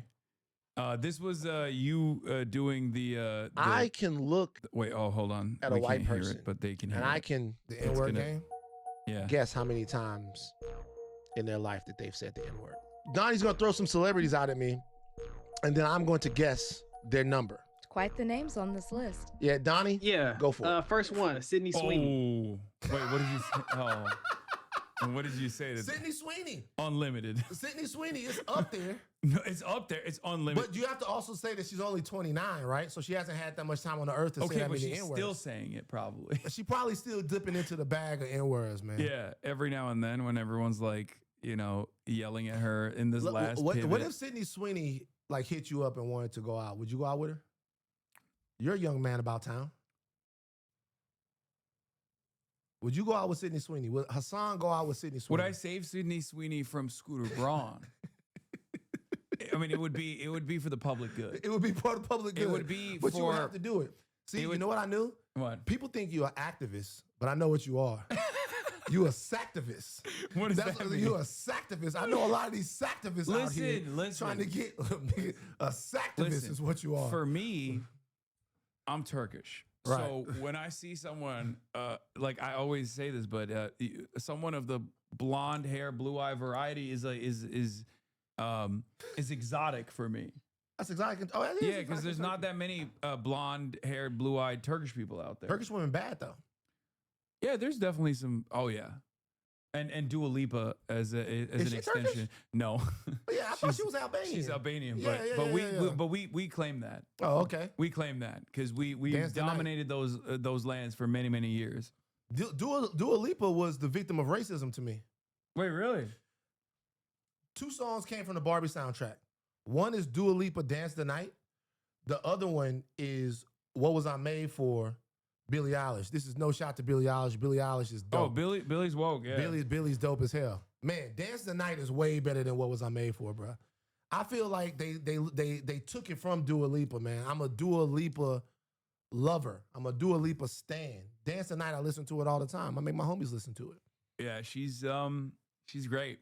That's all I gotta say about Dua Lipa. I'm not a pervert. I'm Turkish. Okay, chatter, calm down. Calm down. I'm just explaining. Okay, so Sydney Sweeney, she is nearly 30 years old. So the age in this situation lowers the amount of time that she's I active. like that we went from you calling out Kanye to you guessing how many times white celebrities did the N-word. Doing a capitalism. Okay. She has that much time on the planet to get her N-word count all the way up. However, there is something else to consider with Sydney Sweeney, and this is a right-leaning, MAGA-adjacent personality. So I would normally give somebody with Sydney Sweeney's profile 1,300 N-words, but because of that stuff, I gotta go up to 1,500. You gave her the same amount as me? Yeah. You think me But the and hip hop Sydney... thing, but she's not into hip hop. The hip hop That thing, and by the doesn't way, matter. when we do the N-word game, we not we're not deciphering the ER from the A. Yeah, no, hers is probably ERs. So that's way more. So if we was we're not. No, there's a disparity. We're not splitting them apart. The A's, we're not splitting them apart. Hers is probably reverse. ER. This is the reverse Mark racism. Wahlberg's with some ER. This is the reverse racism. This is the crack cocaine to cocaine sentencing disparity, but for whites. The ER is way higher. The ER is a much worse thing. People were like, you should make the determination. It needs to count for a 3. But the ER is obviously, but in this situation, when I hear the N-word, period, it don't matter. But like, if it's not coming from somebody, but in her situation, these are probably all ERs. Now, the next celebrity that we do, his are probably A's, but he said it a lot more time. Yeah, I think she probably has said it way more than 1,500. Give her an extra 400. Okay, Donnie, next one. Timothée Chalamet. I'm excited about this one. Okay, the fact that you grew up in New York, in the city of New York as a white person, establishes a baseline of 500 N-words. We went up. Then the fact that he loves hip hop, I'm gonna give him another 1,000 N-words. Oh, that's right. So you're counting like sing along as well. Sing along every time you've done it. Okay. Oh yeah, that's every time you've done it, man. I get it. Every single time you've done it. Oh yeah, sing along in the car. That's why you said like, oh, he likes rap music. Is like that's the reason. So we did this, and that rap video that he just put out hadn't come out yet. So we were low. That rap video hadn't come out yet. Yeah, that lowballed it. You've met Timothy, I'm sure. No, I have never met him. I think he's very cool though. He's kind of cool. He seems chill. He's pushing it. Cause he was. you think he's pushing it? He's he cool. He cool. He's I fuck with him, but he pushing it though. I see what you mean by that. Yeah, it's like just be cool. You know who cool? Leonardo DiCaprio. I don't agree with that. Okay, why he not cool? Why you don't fuck with Leo? For me, chicks, you're not fucking with it. That's one aspect of it. I think it's weird. I do find that to be weird a little bit because it's like, bro, come on, you look like Jack Nicholson now. You know what I mean? At a certain point, you have to expand. You can't do 25 and under. You have to do like 35 and under. Okay, so you know what I mean? Well, I can see this, but that's not the only reason he bought. He did. He's a great actor, 100%. What did he do? I don't know about the things that's happened. No, he one battle after another comes out, and I'm stoked to watch it. And then he revealed that he bought a hotel in Israel like only a couple months ago, and it's supposed to be like this green hotel in Israel, and that's like super sketch to me. When you're like, it's the Quentin Tarantino thing, you know? Oh, okay. It's So like, why the fuck would you? Why would you be like, oh, 2 years into a genocide, now is my opportunity to go buy help the Israeli economy, right? You know, I did not know that. That's not. So it was that's weird. That's suboptimal, people. It was weird already. Like the young girls was weird already to begin with, but then that for me was like, oh come on, dude. That's like what the fuck are you doing? Yeah, what are you doing? Yeah, it's tough. I guess it's more like, and I know chatters will get mad at me for saying this, but it's almost like I can excuse the misogyny, but that's like you can excuse it. I can't, but daddy. But the joke is that compounded on top of it because I thought that was weird Is already. Is it misogyny to have sex with young women? It's creepy. It's creepy. It's weird. It's weird. You would think that. Like I see, I don't know. I'm 34 and what's the youngest girl you would date? What's the youngest girl I would date? What's the youngest? What's the age cutoff? Is 25 plus. 25 plus. That makes sense. Because I feel like what's the youngest girl you could date? Even we haven't even talked about Epstein, by the way. But here's the thing. Is he on the chat? And I wonder if you will agree with me on this because you're a boomer like I am. This is Unk Talk. This is Unk Talk. Yeah. Zoomers always do age gap discourse like crazy, where they'll be like, "Oh my God, this person was." We got kids at the office that said a 29-year-old shouldn't date a 23-year-old. Relax. Yeah. So there's that aspect of it, but from what I think it's situational first and foremost. But I have one principle that I stand on, which is once a lady is 25 years old and their prefrontal cortex is developed, at that point, it's not like you can't say that there's age gap discourse of a 25-year-old woman and an 89-year-old man. If anything, the 25-year-old woman knows exactly what they're doing with an 89-year-old man. So you're saying 25, after 25, we gravy. Everything's cool. Yeah. So, but and Leo is like obviously some of these girls, and he's doing under 25, Yeah, like, he's doing, like, deliberately, which yeah. I think is very weird. That's tough. I find that to be strange because it's tough. like, what are you guys gonna talk about? Yeah. What are you talking to her about? You know what kind of question though? It's like that. If we're gonna set the discourse or set the terms, like what are people gonna talk about? Is always a weird. Well, they talk about whatever, right? Like they can talk about whatever. I know, but it's like, would you be, as an 89-year-old, would you be friends with like an 18-year-old? Like in the same, if you're not attracted to men and you're, hanging out with a guy, like that'd be strange. Like what kind of conversation? The relationship at that point would be like, oh, I'm giving you advice. Oh, right? I see. Yeah. It's more paternal thing. Yeah. Yeah, exactly. So it's like that's kind of the principle I apply. But it's not a love is complicated. It is definitely still situational. Yeah. It's never like a Bill Belichick is in love. standard. Okay. Bill Belichick is in love. That's real love. That's cool. Where is this going? I have no idea. I don't know anything about Bill Belichick. Do you know who that is? Oh, Bill Bill Belichick. Belichick. Yes. Do you watch? You watch football? You a football fan? Not really. No. What sports are you into? I don't really. I mean, I kind of am into basketball, but like, I don't even have a team. Like, I love LeBron. I definitely, people accuse me of dick riding LeBron, but I think that's like, people are saying you don't watch sports. Yeah, I don't really watch sports. No, I watch a lot Now of listen, anime. Now, can I tell you something? If we're gonna do this whole Joe Rogan of the left thing, yeah, you gotta watch sports. We gotta get you at some MMA events. No, for sure. MMA. So you do MMA first, right? I don't know if you saw Andrew Tate just got the shit kicked out of him, right? It was weird. It's funny. I don't know why. Like he got his shit. I mean, he is 40. Up. Yeah, he's old, right? And so did Jake Paul. Yeah, but Anthony I'm gonna be honest with you. I'm gonna give Jake Paul credit for that. Like he like Anthony Joshua is Anthony Joshua. Just demon. Anthony Joshua, you could tell Anthony Joshua was annoyed with Jake Paul when he hit him with that right. But if I box, so anybody that boxes, to see somebody get in the ring with the heavyweight champion of the world, say whatever the fuck you want to say about Jake Paul, that took nuts. So whatever. But you got to go MMA and then football. That's it. You don't even need no other sports. MMA, football. You can start going out. We're gonna get Dana on the phone. I don't even know the rules of football. I watch MMA sometimes. Like I watch the fights every now and then. Yeah. But I'm not like a big MMA fan in general. I'm not either. But the problem with MMA is I feel like the more people survive in MMA and have a career, the more they get hit in the head. And the same with football. And the more they get hit in the head, the more right wing they become. Yeah, but those are right wing coded sports though. Yeah, like those are right wing coded sports. Except for the Peyton Talbot. I don't know what that is. He was dating allegedly Frank Ocean, and he cooks. Oh, daddy. Yeah, he was. He's a fighter, and he's pretty decent. And he was allegedly dating Frank Ocean. Oh, if you guys, my man Philly Fresh, UFC, he is like a black guy. He's cool. In the Philly UFC. Fresh?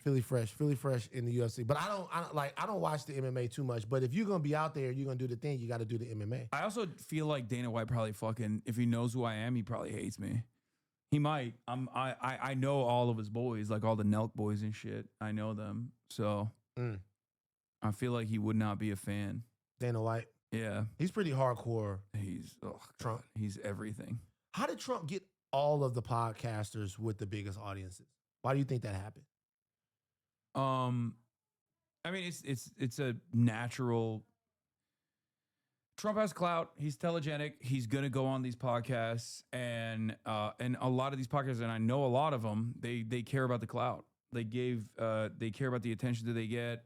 So it is a mutually beneficial relationship for them. But that's why you saw so many of them drop out fairly early on, even where they were like, "Oh, this is not what I voted for." Yeah, a lot of them now. Yeah, it's the funniest one to watch now. Tim Dillon is in full revolt. Everybody else is eating around the edges of it. The flagrant guys are eating around the edges of it. Rogan is eating around the edges of it. Theo Vaughn is eating around the edges of it. Tim Dillon is in full revolt. Yeah. Like for whatever he has had. Well, Schultz enough. too. Schultz like pulled the the rip cord. Andrew Schultz. Oh yeah, Schultz. I've known Schultz for a long time. Yeah, he pulled the exit cord. Damn, they're calling you out. They say Andrew was your boy, Van. Good. Good that they're saying Andrew was your boy. Because now they're not yelling at me. I've known Andrew for a long time, and I'll talk about the fact that Andrew is one of the people that doesn't like to be talked to like he's stupid. I do think he was gullible to fall for what the Trump shit was. I do think he was gullible as fuck as far as that. No, I know Andrew very well too. That's why I'm happy that they're on your shit. He doesn't like to be talked to like he's stupid. Yeah, so there it is. You know what I think? Tell me if I'm wrong on this. I think Andrew Schultz falls into the trap of being a white dude who is maybe a little too comfortable. Around black people.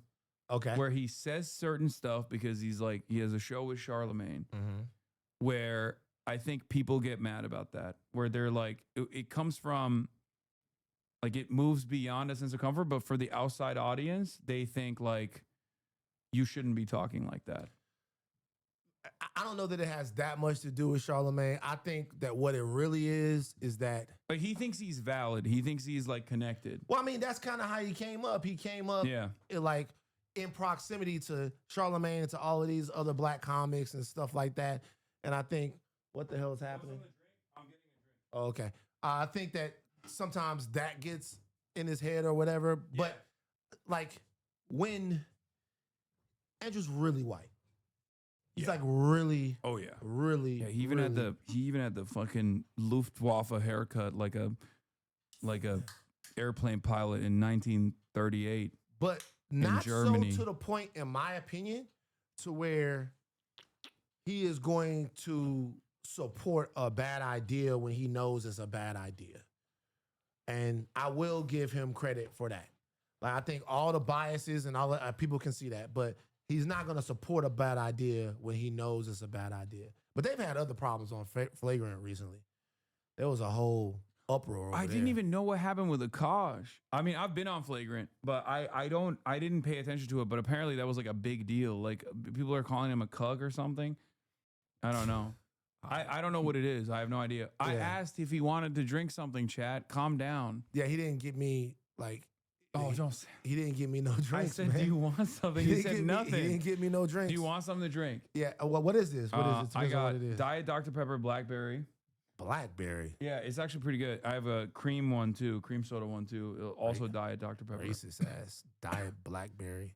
No, I have some. They say you starving me. Yeah, I want to try Diet Blackberry Dr. Pepper. Okay, I got you. Notice how the soda I bought wasn't diet at all.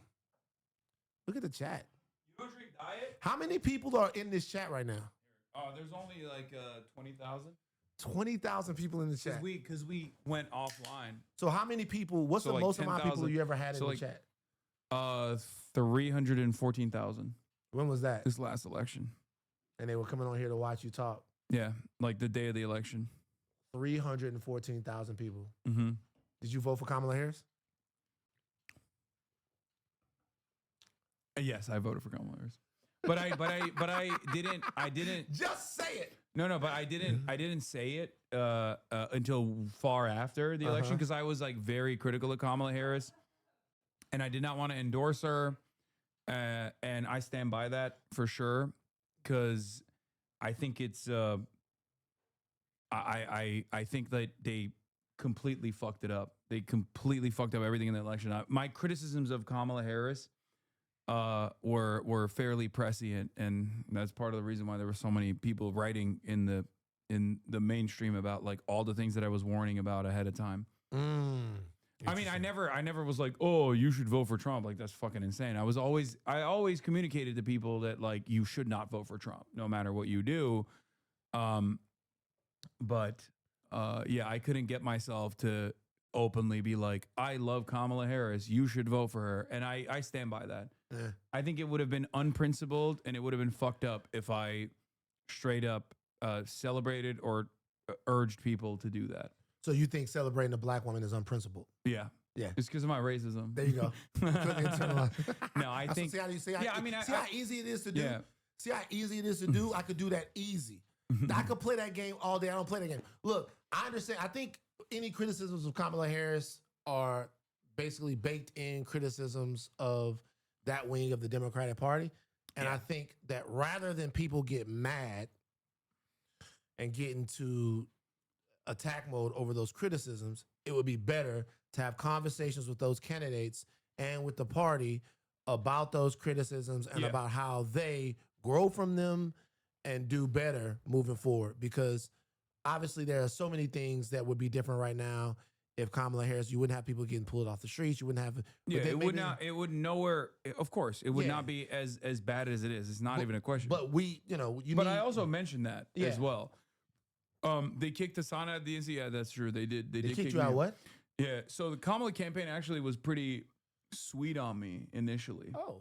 And they invited me to the DNC, even though the Democratic Party itself, the DNC itself, actually did not want me there. But I'm pretty sure the Kamala campaign actually like actively petitioned to bring me there. And then they've revoked my credentials the last day. But it was cool because like who revoked your credentials? The DNC finally was like DNC, Jamie? Why'd they do this? Oh my God. You don't fuck with Jamie? Just talk your shit, man. Who cares? No, I always do. I mean, they even didn't do this. What I was like talking shit about Obama. Like they were actually pretty. They were pretty open about my criticisms of Obama. Hold on for a second. Yeah, you talk shit about who? Barack Obama, Barack Hussein Obama. BHO. Listen, he's my people as well. From what that are you talking about? How could you? How could you fix your mouth to talk any shit about BHO? Sorry, if you're doing drone warfare and you're not punishing the Republicans, he never did that. They made that up. I don't know if you saw that. Did you see that report? Up. Wait, what? Did you see that report? What report? None of that ever happened. No drone warfare. Not one. It was a right-wing house. Yeah. It's like, you know how Trump says made up. that the Epstein files was a hoax? Yeah. All of that, J-Sox, that shit none of that happened. So yeah, totally. It never happened. It was a right-wing hoax. They made it up. Or he actually did criminally prosecute. He closed Guantanamo Bay. All of that stuff happened. He actually did criminally prosecute the previous administration for doing torture, all that stuff. Because like, for me, I'm very understanding. Like there is obviously a lot of good there, of course. But my criticisms are the same as anyone else on the left. It's just like, let me ask you a question on the this. surge in Iraq, all this stuff, all this stuff. Like all of this stuff. Let me ask you this. And let's all, as people, legitimately and honestly contend with this question. How good, by leftist standards, can an actual electable American president be? This is not good me at all. in any way shooting any bill. You guys, if you listen to Higher Learning, I've said this before. I'm all over Obama and all of that stuff. Like I'm not in any position. I've said this before. If Bernie Sanders in 2016, by some stroke of God, Bernie Sanders was took able a long to time to call it a genocide. Yeah, that, but also even beyond him and his own personal opinions about Israel and like his own setbacks on that front, Bernie Sanders would still have advanced American imperialism. If people think that Bernie Sanders would be like anti-empire of any sort without like being assassinated instantly, you're out of your fucking mind. So like, I understand all that. So I'm very open about this. I grade politicians on a curve. Like if someone is actually early on calling Israel's genocide a genocide, but they're sometimes iffy on other aspects, like AOC being a great example. AOC was one of the first congresspersons to openly call what Israel was doing a genocide. AOC also had this big heated battle with Marjorie Taylor Greene a couple months past. Marjorie Taylor King. Oh God, I'm not gonna say that. Marjorie Taylor King is her name. Marjorie Taylor King. She's one of the biggest peacemakers. She's one of the most important. She reaches across the aisle. She actually reaches around. She goes to reach around. Marjorie Taylor King. It's MTK. It's King. Okay. It's not Green. Well, it's King. I won't say that. You can say that if you want. But when she was getting outflanked by Marjorie Taylor King, MTK. When she was getting outflanked by Marjorie Taylor Greene about offensive weapons and defensive weapons to Israel, I was like very critical. I was like, what are you doing? Like you cannot allow yourself to get outflanked, outwoked, if you want to call it that, by MTG of all fucking people. Right. Because she was because she was correct. Like the whole, offensive, defensive weapons conversation is fucking stupid. What do you mean? If they're doing a genocide and you agree that they're doing a genocide, why would you fund it? Yeah, there's no world where you would be like, oh, and during World War II, there's people coming in now. Okay. During World War II, there was no point of contention around like whether we should give anti-aircraft weaponry to Nazi Germany. Mm-hmm. They're doing a genocide. We didn't even know that they were doing a genocide, but we were in war with them, right? Mm-hmm. So like, there was no contention on this issue. It was non-contentious. It would be ridiculous if someone was advocating for that. And it's the same with Israel. Yeah, I mean, look, it's just, to me, it's just very important that everybody is just honest in their criticism. Be honest in your criticism and honest in your expectations. It's not as if I can blink and have Chomsky, which I guess I wouldn't want Chomsky. Well, yeah, that's not. He's not. There are worst person to bring up today. I want you guys to just realize there are no heroes. There are no heroes. The only heroes is fucking Captain America, and even Captain America himself, Steve Rogers, let his homie be in the dark about the fact that his other homie killed his homie's mom. Yeah. So even Steve Rogers is a bitch ass motherfucker. There are no heroes. Yeah. I'm looking through the files and I'm seeing Chomsky in there. The I'm heroes ready are to dead. burn The heroes my fucking they're shit. dead. Like they there died. are no fucking heroes. They're none. They're the ones who died too soon. You know what I mean? They're not a lot. They weren't around to fuck up. If you wanna consider like Che Guevara or Lenin or something like that, then that's fine. And they had fuck ups in their lifetimes as well. They did some of the horrible things. But they're not around. They're not alive to hang out with Jeffrey Epstein. People are saying Charlie Kirk. Fred Hampton. Fred Hampton is a great example of Hampton. A goddamn hero. Yeah. Fred Hampton is a hero. X is a hero. King is a hero. A lot of these people are great examples of heroes. But right now, like I looked in those files, man, and I looked through all the files, and it's just, we talked about it on Higher Learning. It was very funny that people thought that, you were going to see Bill Clinton in the files. So go, oh my God, not President Clinton. Fuck out of here. But like seeing Chomsky in there was just like, oh my God, man. Like it was just fucking tough. The some of the work that set me on the path, it was just fucking tough. But I want to say something, like, to me, it's very funny. I want you guys to think about how little your government thinks of you. Your government thinks that they can distract you from child grape. I know you're not supposed to say that word. Your government thinks you don't. You could say child rape. Yeah, child rape. Your government thinks you're that there's 45 years old, man. I appreciate it. Your government. We don't do that here. Your government thinks that there's something that they can do that would distract you from children being raped. Think about how little they think of you. If you walked into a room right now, if you walked into a house and you heard something happening to a kid in the back room, what could happen in the front room to distract you from that? Nothing. There's nothing that can happen. It don't matter how good the food was, what was on TV, what Bernard was doing. It doesn't matter. Anything that could happen, nothing could defend. But they think they can distract you. Well, you have to also remember, like, a lot of the people were also participating in it. They were partaking. Absolutely. So then they weren't. They didn't give a fuck that it was happening because they were there for that. There's email correspondence between Prince Andrew that came out. Formerly Prince Andrew. Now he's just like nigga Andrew now. He's just a regular dude now. He's just like Andrew from the up the street. Yeah. Lord Mountbatten. Yeah. And he was literally sending emails to Ghislaine Maxwell being like, oh, I need something to distract my mind. Like, do you have any inappropriate friends? Like, he was just straight up saying, like, can you find me some minors to rape? Absolutely. Like, how do you fucking, like, at no point do you just turn around and go, like, this is fucked up. Like, this is what I don't understand. If you are that evil, how is it that at no point in your life do you turn around and go, maybe this is a little fucked up. Maybe I shouldn't write this. What am I doing? Part of the pathology here is that they're doing it, but they're also getting off on the fact that they could do it.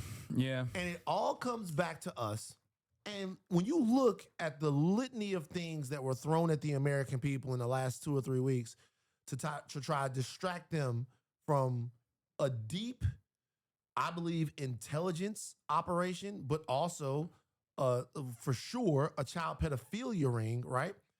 They tried to use plaques in the White House and checks to the troops and Trump taking over the Kennedy Center and Susie Wiles in, what was it, Vanity Fair, or just Cash Patel. So much news, flooding the zone so much, thinking that there is something that they can put in front of you that will make you forget about the fact that the richest, most powerful people in the world were raping children. Yeah. And like, well, they really think that you're dumb or that they have captured you to that degree. It's profound. No, absolutely. But you want to know the saddest part about it is that it does kind of work on people. It kind of works on some people. Yeah, it does. Tough. Also, it's almost like it's the same principle behind like when people just like forget about every awful thing that, you know, is currently happening because they're like, oh man, well, I just got to worry about making money today. That's true. You know, that's how it works, where a lot of people will then go back to, there's nothing I can do about all this stuff. It sucks, but I also have to survive. I have to survive, and the modicum, like the small amount of time that I have to myself where I can feel like a human being, I'm just gonna drink some alcohol. I'm gonna go, you know, watch some TikToks and poison my brain. I don't want to like constantly have to think about it.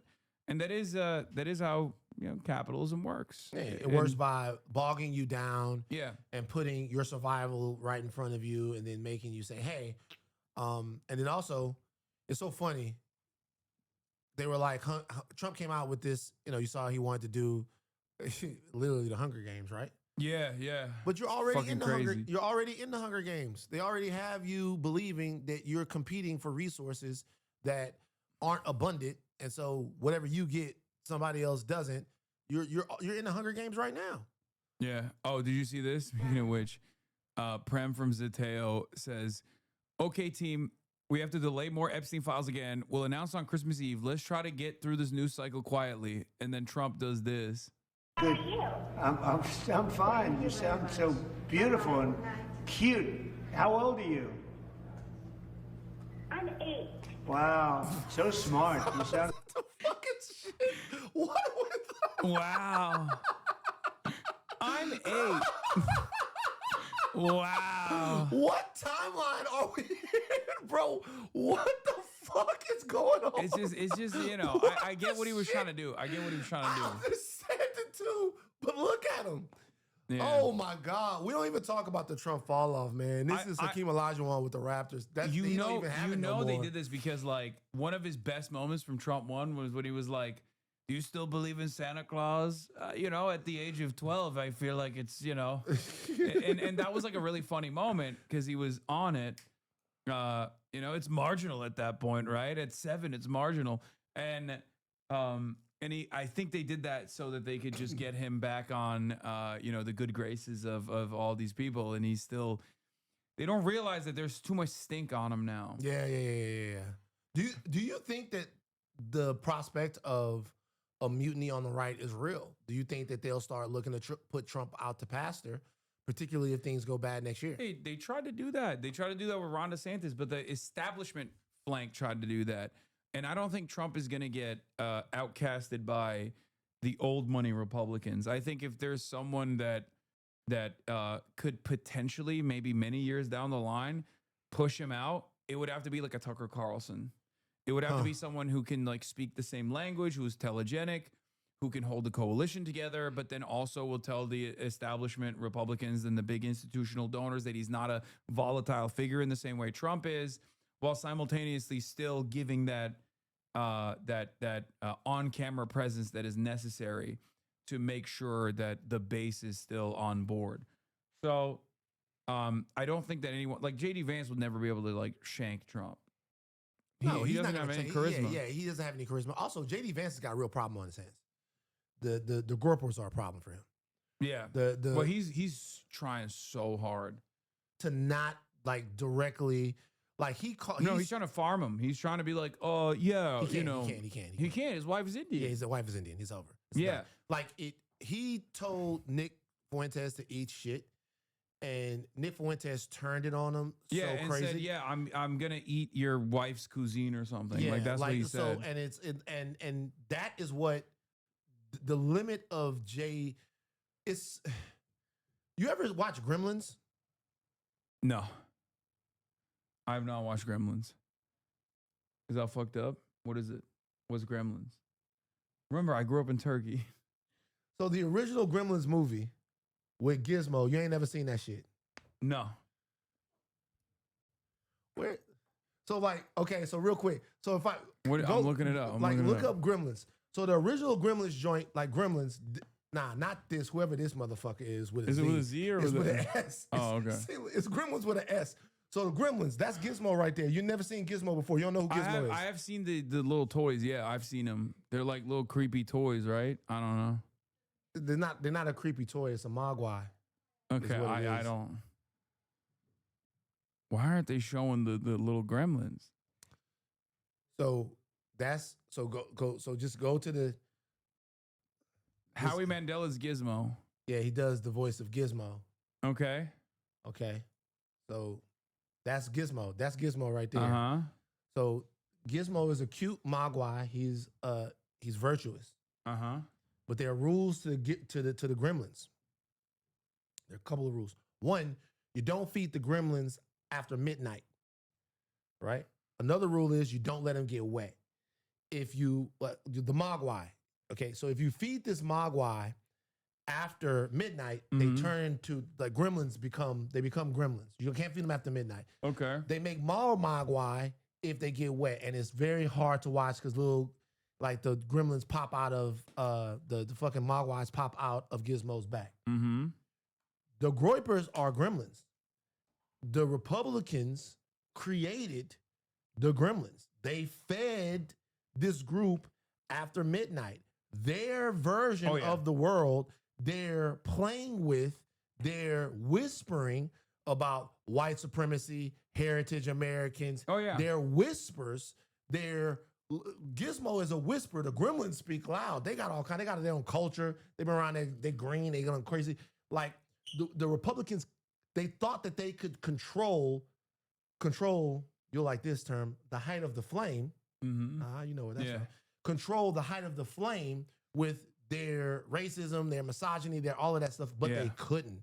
They seeded a whole bunch of babies that are more, at least outwardly, grotesque and aggressive than they are. And now it's after midnight, the gremlins then ate, and there's nothing you can fucking do about it. I don't know why they ever thought that they could keep it at bay. That's why it's always funny when it's like Vivek or even Ben Shapiro now that's complaining about anti-Semitism. It's why would you think that the very same racialized language that you utilize for everybody but Jewish people would not inevitably turn on you?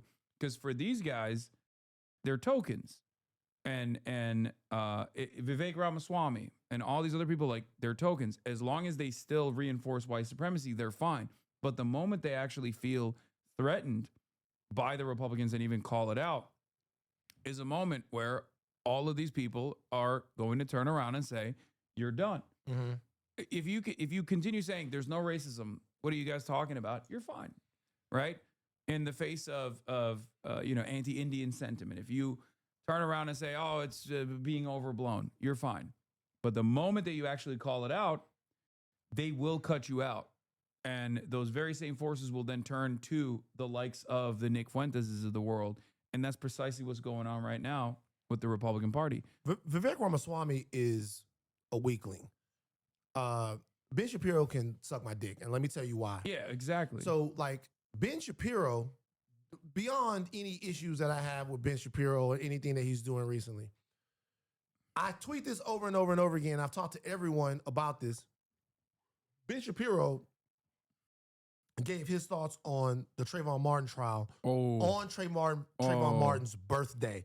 So listen, you guys understand what that is. So when Ben Shapiro is talking about this, everybody else is going, Trayvon Martin would have been alive. Trayvon Martin would have been alive. And we're talking about the fact that Trayvon Martin was a teenager walking in his own neighborhood, who was profiled and stopped. Also, you have to remember, there are people who are now too young to know who Trayvon Martin is, which is kind of crazy to think about. It's so Trayvon Martin's walking in his neighborhood.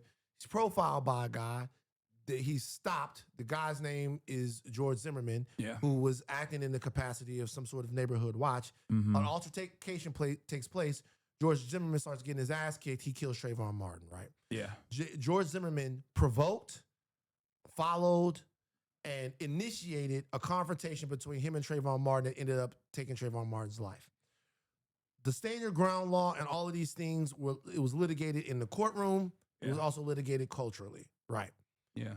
Let's talk about the baseline of decency here. The baseline of decency here is to understand that a black teenage male was killed for no reason. No reason. And if you respected discourse, your fellow man, and your community, what you wouldn't do was taunt people over that. If you respected the way that we should talk to one another, and if you respected people that are in pain, you would not taunt them. Ben Shapiro would taunt black people on Trayvon Martin's birthday. Yeah. So George Zimmerman did it too. He literally started selling Skittles. He would sign Skittles bags. He sold his gun that he used to kill Trayvon Martin. He auctioned it, and the same goes for and the same goes for like the culture that surrounded it. It's so disgusting. Trayvon Martin had gone to the grocery store to get a bag of Skittles, and he was walking back home with his hoodie up, and that was a just cause for many Americans that advocated for George Zimmerman at the time. It became this like major cultural flashpoint. And so, to me, why don't you, like the Republicans, the movement that you're calling so grotesque right now, these are your kids. Go put your arms around them. Go do whatever it is the fuck you got to do. I stand back and watch all of this stuff going on. But see this ugliness and nastiness? Yeah, Trayvon Martin would have turned 21 today if he hadn't taken a man's head and beaten it to the pavement before getting shot. If you want to have a conversation about the bullshit, whatever you did, shout out Mero, man. Mero's all, you can always depend on Mero. Mero. But that's on his birthday while we are in pain. And like, to me, so all the talk about decency and all of that stuff, like, I'm not saying you get held to account for one thing you did one time, all of that. What I'm saying is Ben Shapiro has to contend with the fact that the movement that he's fighting are the gremlins that he poured water on and fed after midnight. So deal with them. Go clean them up, just like they did in that movie that you ain't never seen. I can't believe you ain't never seen that. Yeah. No, they birthed his demon. So here's Cam Caskey, who has something to say. He's a HasanAbi head. He's running for office now in New York 12th Congressional District. Yeah, he was one of the Parkland kids. And this is true. Truly remarkable how many conservatives push great replacement theory but replace the Jews with the left and are just shocked by the rampant anti-Semitism from the base. Nick Fuentes went on Tucker Carlson's show, and he straight up told Tucker Carlson that he learned about the great replacement from Mark Levin. Mark Levin is a conservative, ultra-Zionist Jewish man on Fox News. Yeah. And he was trafficking in the great replacement theories and conspiracies, which famously was posterized by the Nazis initially. Right. And who was doing the great replacement in the eyes of the Nazis? The Jews. The Jews were doing the great replacement. So it was always very shocking to me. Even Candace Owens, who now is obviously one of the most dominant right-wing forces in the country. Candace Owens used to be woke. Candace Owens successfully sued the Connecticut Board of Education when she was in high school for being victim to anti-black racism that caused her to get a eating disorder, all this stuff. Candace Owens, who had a website in 2016 shitting on Donald Trump, was plucked by David Horowitz.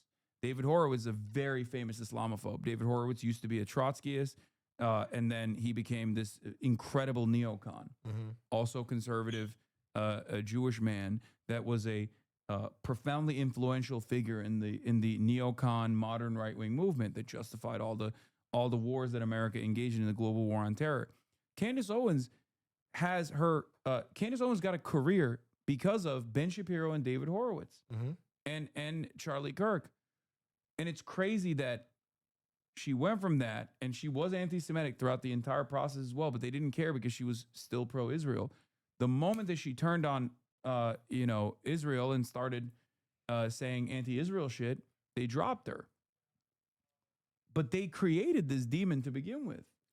For sure. Like, why would you not think that would why would you not think that your chickens would never come home to roost is my question always. That the people that you created inside of that movement would not eventually challenge you. Yeah, that they would not eventually say, maybe you're not a part of the equation. Right. And especially if you're Jewish, it's like, historically, it's at the heart of every conspiracy. Every conspiracy, if you go far enough down the rabbit hole, it always goes back to, the Jews are responsible. The laziest, most direct form of who can we blame for all of this and put the world's problems on. And to think that these people would never get back to that point at some time, it defies logic to me. Yeah, and it was an inevitability that at some point it would turn on Jewish people, and we're there, I think. We're at the precipice of that turn taking place now. I don't know if how do we protect our Jewish brothers and sisters? We have to.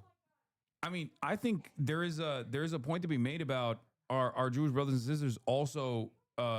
I mean, there's plenty of Jewish brothers and sisters in this community that are loud and proud and anti-Zionist, but so many of the cultural institutions that masquerade as Jewish advocacy organizations unironically do a big amount of damage that lean into anti-Semitic narratives by presenting themselves as, first and foremost, pro-Israel groups. I think a lot of people need to realize that it's done. You can't conflate anti-Israel, anti-Zionism, and anti-Semitism anymore. Jonathan Greenblatt spent the last 2 years as the head of the ADL, the Anti-Defamation League. I call it the Apartheid Defense League. Jonathan Greenblatt spent the last 2 years, every time he's on television, talking about how I'm anti-Semitic. I'm the #1 anti-Semite in America. I'm fomenting anti-Semitism. Did you make the list? I lost to Candace Owens last year. And wild. I wasn't, you don't get a second mention apparently, but I think Tucker won this year. But my point is, like, the reason why Jonathan Greenblatt was doing it is because he knows Nick Fuentes can't convince his Jewish nieces and nephews to become anti-Zionist. But he knows, because I'm not anti-Semitic and because I fight against anti-Semitism, but I'm uncompromising as an anti-Zionist. Oh, Miss Rachel won? Oh, shit. I thought Tucker Carlson won this year. Miss Rachel's even stupider. God damn. Her winning is stupider, not her. We like. Yeah. Oh, I love Miss Rachel. Yeah. She's my goat. She's my queen. But I thought Tucker won. But maybe I'm wrong. It's even dumber to say Miss Rachel is the #1 anti-Semite. But my point is, if your goal was, if you were careless about actually combating anti-Semitism, and your first and foremost, your primary goal was to defend Israel, yeah, you go against someone who is a loud advocate against Israel, and you continue this careless conflation, this dangerous conflation that, like, anyone who speaks out against Israel is a vicious anti-Semite, and especially people like, Hassan Piker, who have spent their entire professional advocacy, professional media career combating anti-Semitism. Yeah. And that's it. And then he defended, ADL also defended Elon Musk, doing the Sig Heil. Yeah. All that stuff. And they basically diluted the whole concept of being against Jewish people. So they taught so many Americans who were not invested in Zionism at all the idea that, like, no, Jews do only care about Israel first and foremost. So combating that and tackling that is going to be very difficult, but it requires very loud anti-Zionist Jewish voices as well in media. And it requires a shit ton of marketing as well. But in the absence of all these advocacy organizations dropping this shit, because they are the ones who literally will say anti-Zionist Jews are anti-Semitic, it's going to be impossible. Yeah. How do you teach a dude from Idaho who's never met a Jewish person now in this day and age that, like, the idea that, like, Israel is supposed to be a Jewish ethno-state is a silly concept that most Jews don't agree with? You can't. You know what's funny? Like, it's not funny. It's interesting. So there are a couple of people that whenever we are critical of Israel, critical of the genocide in Gaza, they're like, well, reach out to me in my DMs and stuff like that. And, you know, there'll be Jewish brothers and sisters that listen to the podcast. And you know what I'll do? I do this to a lot of people. This is so stupid. Don't do this if you have a podcast. I'll be like, yo, call me. Like, seriously. Like, I'll be like, yo, call me. And I'll get on the phone and I'll actually talk to people who are, these are mostly American Jews, who are having conversations around their belief in the state of Israel and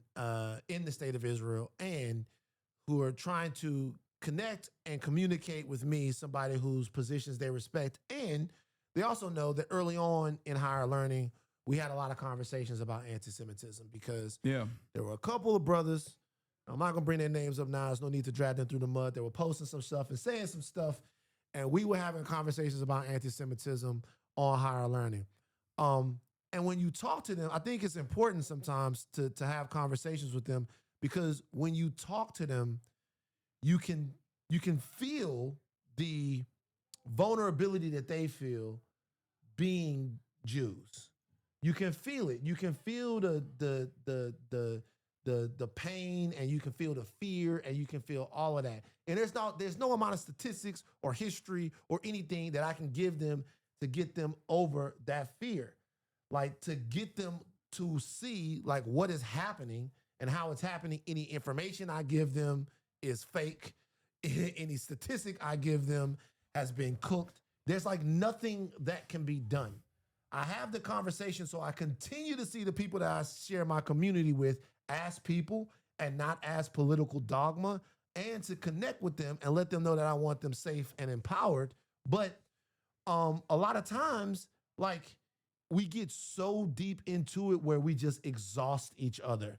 And so sometimes when I'm having a conversation, how do you deal with the fact that you combat anti-Semitism? And sometimes there's a cultural imperative to... I still keep pushing through it. And no matter what, I just uncompromising on that, because there are people who... And you're uncompromising in your belief that, like, and you combat anti-Semitism. Yeah, exactly. And I think you just got to keep doing that, and no matter what, because there are people who will sometimes say like, you're spending too much time on this. Like, you're spending too much time on like addressing anti-Semitism, because it's like, who gives a fuck? People are being slaughtered, right?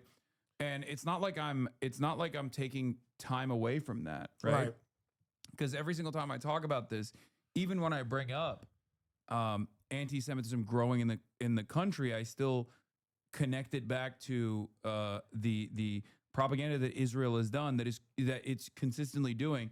That even I think I have a unique insight into as someone who's, you know, grown up in Turkey, that never really thought about like what it would look like to be Muslim in a place like the United States of America, and then of course, I've been living here. It's like I always compare it to, like, if I was running around being like, ISIS is actually fucking awesome, and you know, it represents true Islam, and if you criticize ISIS, you're Islamophobic. Just like, be can careful you imagine how they can clip you, Hasan. No, I know. I mean, they clip me all the time. But my point is, like, if I was running around saying that shit,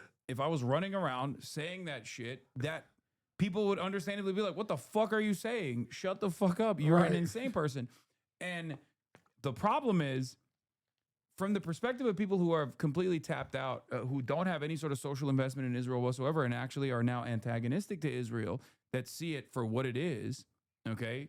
A very damaging force, a very violent force in this region, a destabilizing force in this region that is consistently demanding unlimited funds from the United States of America. They don't think Israel's a good thing. They don't. So if you are running around still associating yourself and your people with Israel, you are literally leaning into people's, you are teaching people that the wrong thing, this very damaging thing, this very dangerous thing, that like, no, all Jews do care about Israel. And you're putting anti-Zionist Jews in harm's way. You're putting all Jews in harm's way, because then people start thinking twice about every Jewish person that they meet, where they go, oh, this person is like, I bet this person which is cares bullshit about and Israel. unfair. Yeah, exactly. Yeah, exactly. And I don't do that, but I don't expect other people not to do that. I get it. Like, it's just, This is how it is with Islamophobia as well. This is how it is with anti-black racism Well, as I well. will say this. I do expect them not to do it, though, because, like, I remember this, man. I'll never forget this. Man, I tell you what, bruh. If you were a brown person in South Louisiana post 9/11, you was catching hell. I mean, yeah, you was catching hell. And the conversations, and we sprung into action, because I tell you something, bro, about black people. We love somebody else's fight. That's one of our favorite things. We love somebody else's fight. I don't give a fuck what nobody watching this thinks or says. Black people cannot stand to see people treated unfairly. Yeah. We do not like that. Like, we do not like to see people treated unfairly. That is why sometimes with some of my brothers that we have conversations about the Trump stuff and stuff like that. That is not in the tradition of blackness. We do not like to see people treated unfairly.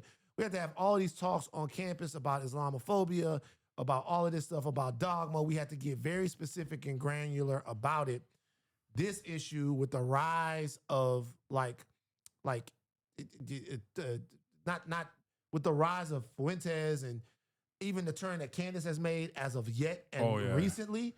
Like, this is direct and vicious, like, anti-Semitism that in some sort of way the right has got to contend with this inside of their political movement. This person says, look, Muslims to ISIS are not what Jews are to Israel at all. 90% of Muslims don't support ISIS, though. 90% of Jews don't support Israel in the way that you think they do. But the fact that you think that, though, okay, but the fact that you think that, I can't even fucking call that into question, because every single advocacy group consistently says that and has said that for years and years and years, where it's the most common thing that I hear. Oh, you're anti-Zionist? Well, 90% of Jews love Israel. I guess you hate 90% of Jews. Not realizing that when you say that, you're associating yourself with a country that you have no fucking real connection to because you live here. You don't live in fucking Israel. You know what I mean? Yeah. Maybe at most you have like extended family there or some shit, but like, you chose to live here and you didn't choose to live there. Israel certainly wants you to live there if you're Jewish, right? Israel wants you to live there so bad that they'll give you benefits to live there. They got fucking free healthcare over there too. And you can get like cheap real estate as well off of stolen Palestinian land. And you still choose to live in fucking Boca Raton. So clearly you're American, okay? Mm-hmm. You're not Israel first. You're American first. Even if you think, even if you've been conditioned into thinking like, oh no, I really have to defend Israel for one reason or another. And what's frustrating about this concept is when every single like advocacy group is still presenting that as a fact, because they just cannot comprehend that Americans by and large have completely, the majority of Americans are like, Israel's not good. Right. You know? They lean into and feed into the anti-Semitic conspiracies. And I think that's an important part of this conversation that many people are maybe a little too afraid to have because they don't want to offend anybody. They don't want to come across like they don't want to. Yeah, they don't want to come make across people like feel vulnerable. Saying, yeah, they don't want to come across like they're saying like, hey man, like this is, you know, partially on you too a little bit, right? Like, because it is. And I say this as like the ISIS comparison is a good one in my opinion, because that was a false conflation not brought about by Muslims.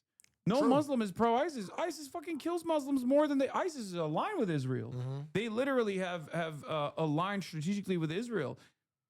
ISIS's primary victims are like the Yazidis, the Muslims, the Christians, but they're Arabs, mm-hmm. you know? So no Muslim that I've ever met in my entire fucking life has ever been like, yeah, ISIS is kind of misunderstood. You know, they don't say that. That's not a thing.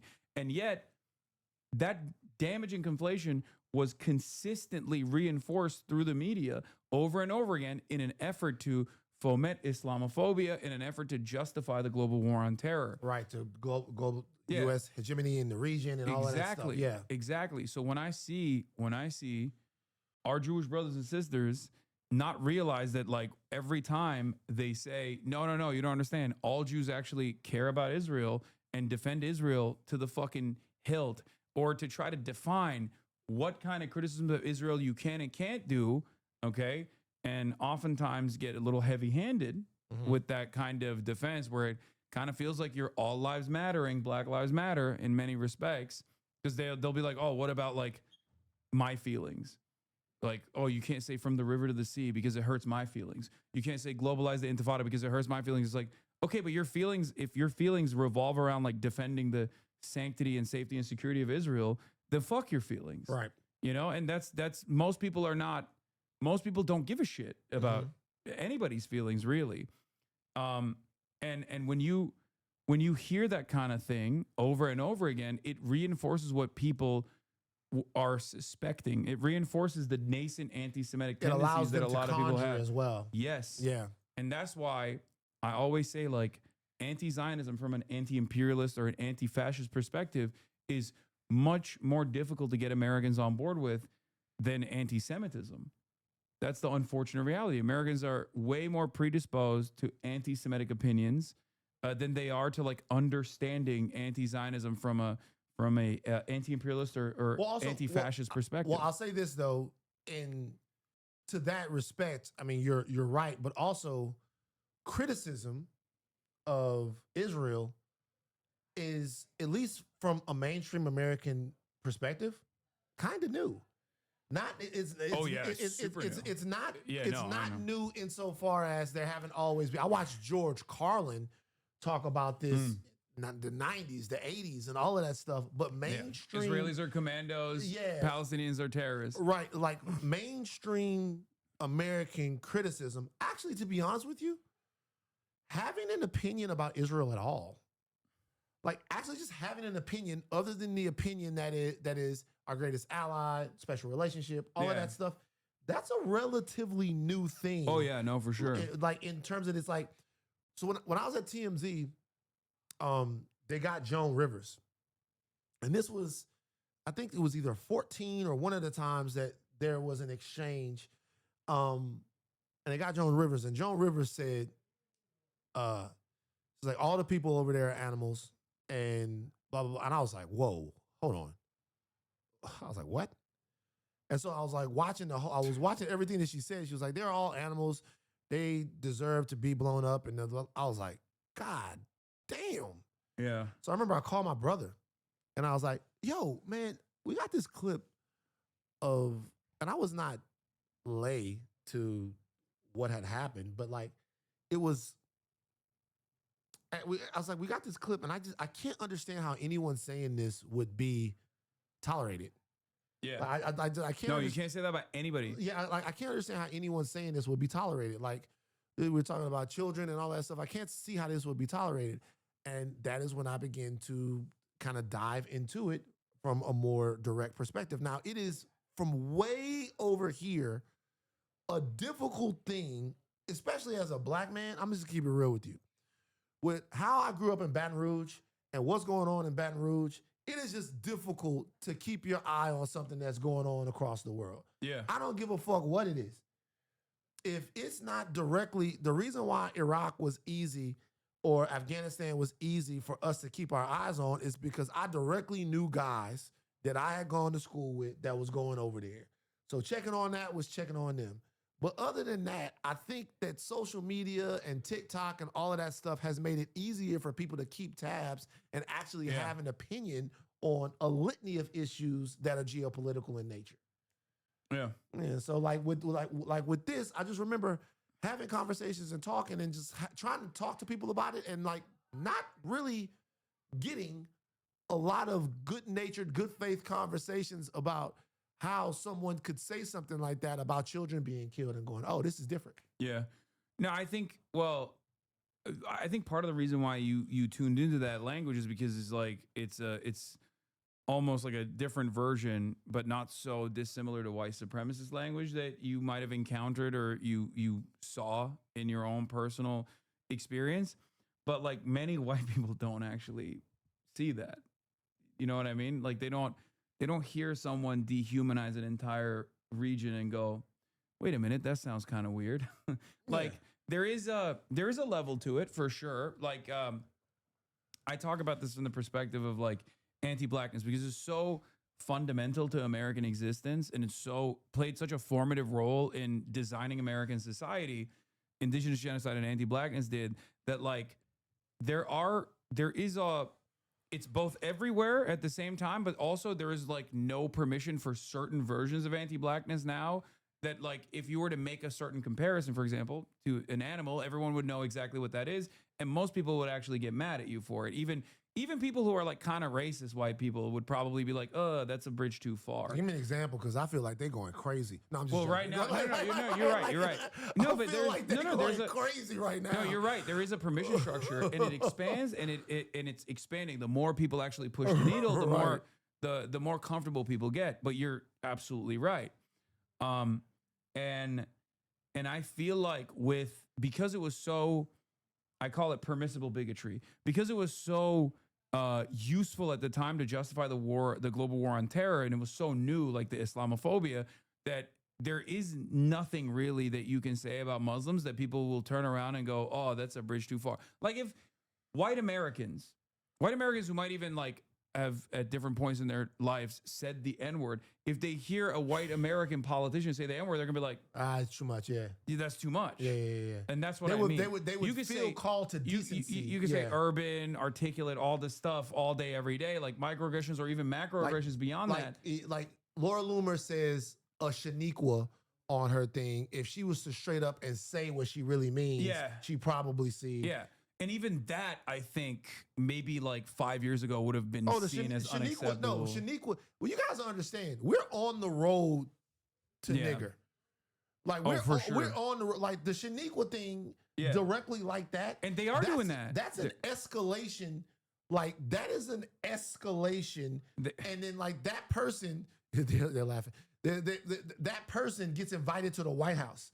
That person is in the White House talking to the president. Yeah, Trump said she was a free spirit. Like a free spirit, like that. Like she is crazy. She is she is directly in a vile in a way that to me is even under discussed because people are, I guess, more popular than her. Or maybe, I mean, not even out-viling her. She's a disgusted, wretched witch. Yeah. A cauldron of hate.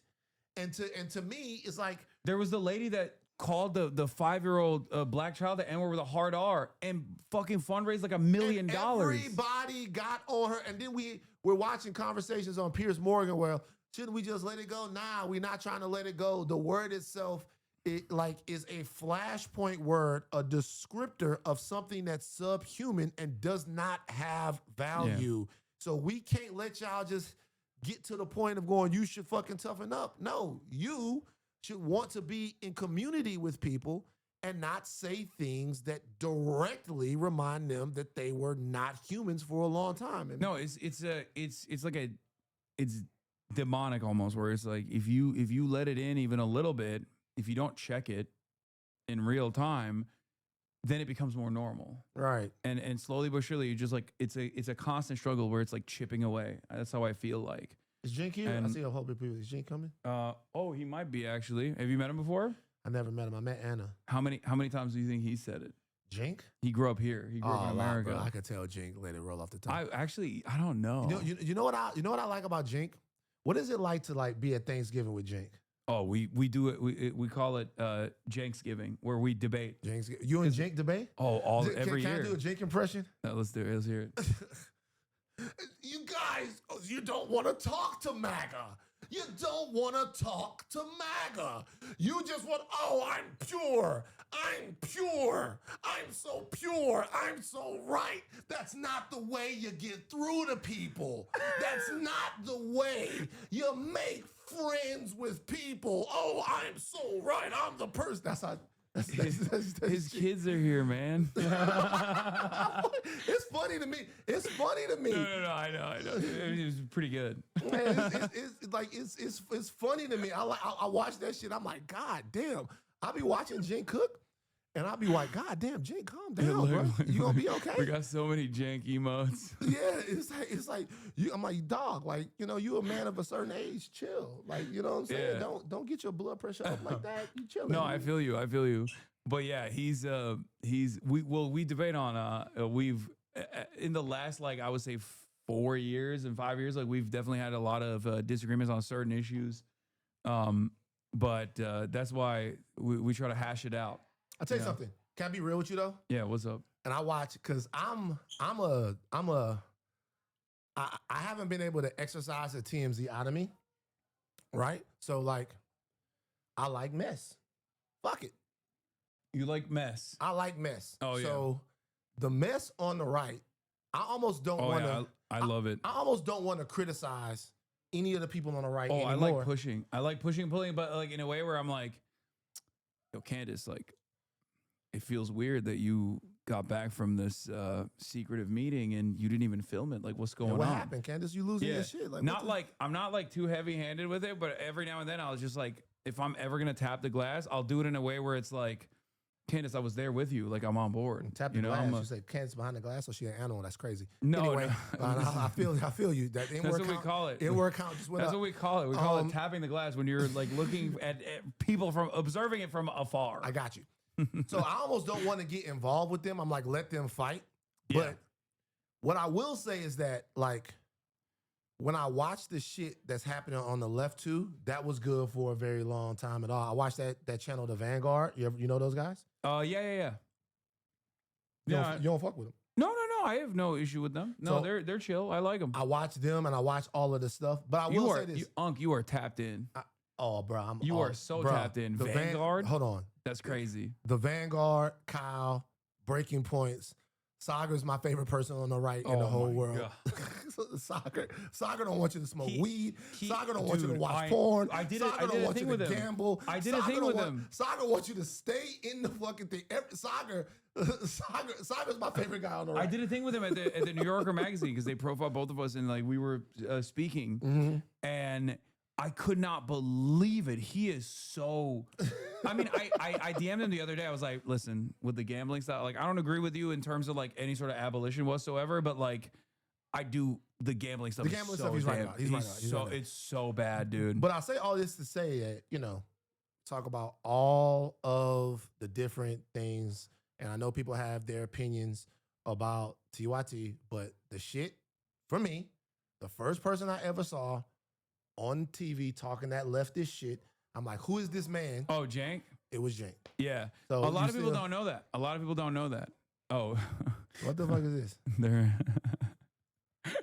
They're making fun of me. This was you months ago. Yo, Elon Musk, pull up if you really want to make Trump mad. Oh, you're trying to get him on the I was trying to, yeah. You're trying to get him on the fucking I was trying to get him on the stream because he was like, have you had righties on the stream? Who from the right has come on the stream? Christian Walker. I don't know what the fuck that is. He's Herschel Walker Jr.'s son. Oh, I do know who that is. He's gay. He's like messy. He's also messy. But he's like woke now, I think. I don't fucking know. You know why he turned? Why? That's an interesting story. So he was a cheerleader, right? Yeah. So when I was working at TMZ Sports, we would do stories about Herschel Walker was so supportive of the cheerleader son that he had and all that stuff. He ended up becoming Christian. But telling you, Herschel was trying to act like. Wait, 1 second. Hold on. Hold on 1 second.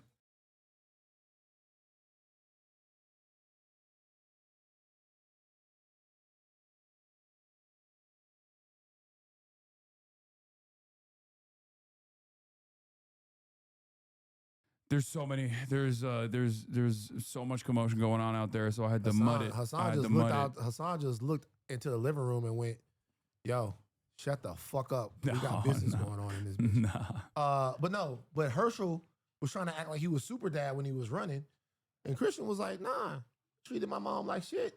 That's true. That is true. He did do that.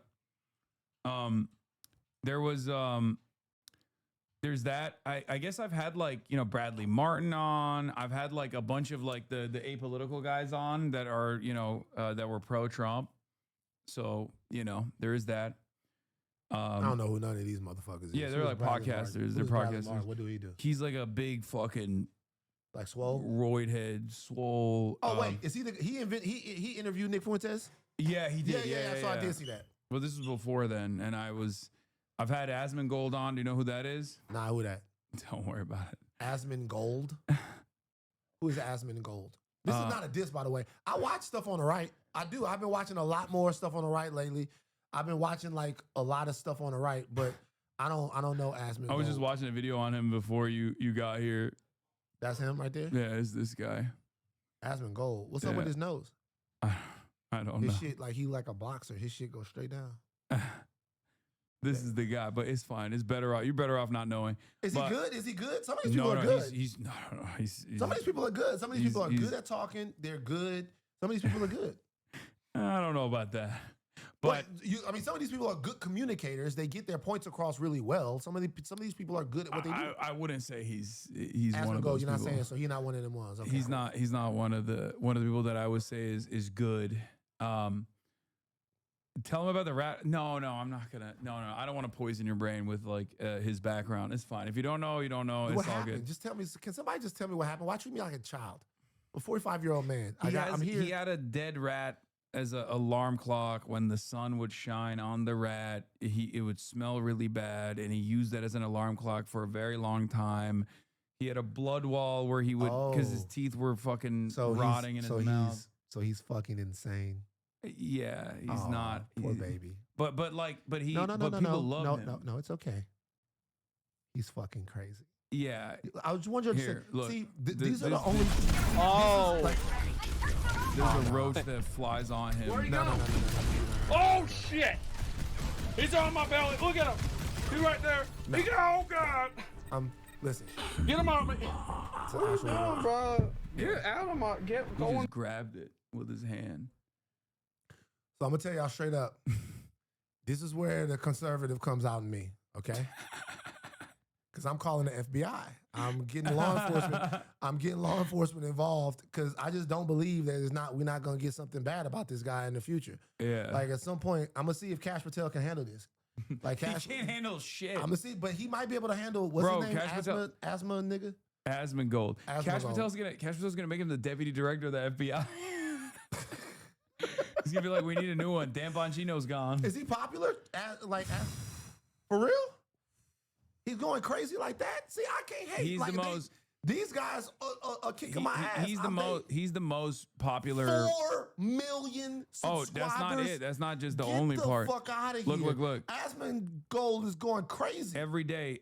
He used to be even, when Trump was really popping, when he first got elected, every day he would have like 1 to 2 million views on every single video. Since Asmongold, he shits on me all the time. Look. Hasan gets instantly shut down by China. China shut you 1 down? million. No, That's of course crazy. not. It's all fucking bullshit. That's crazy. It's all like exaggerated bullshit. Shout out Beijing. That go along with the narrative.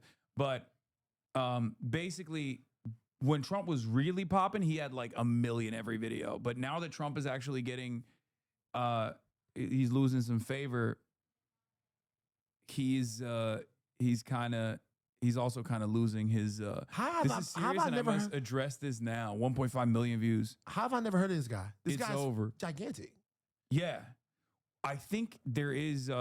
This is like an entirely different. You go outside, and this is basically like an entirely different world. Interesting. Yeah, his clip channel's even worse. Every day, new vid on you.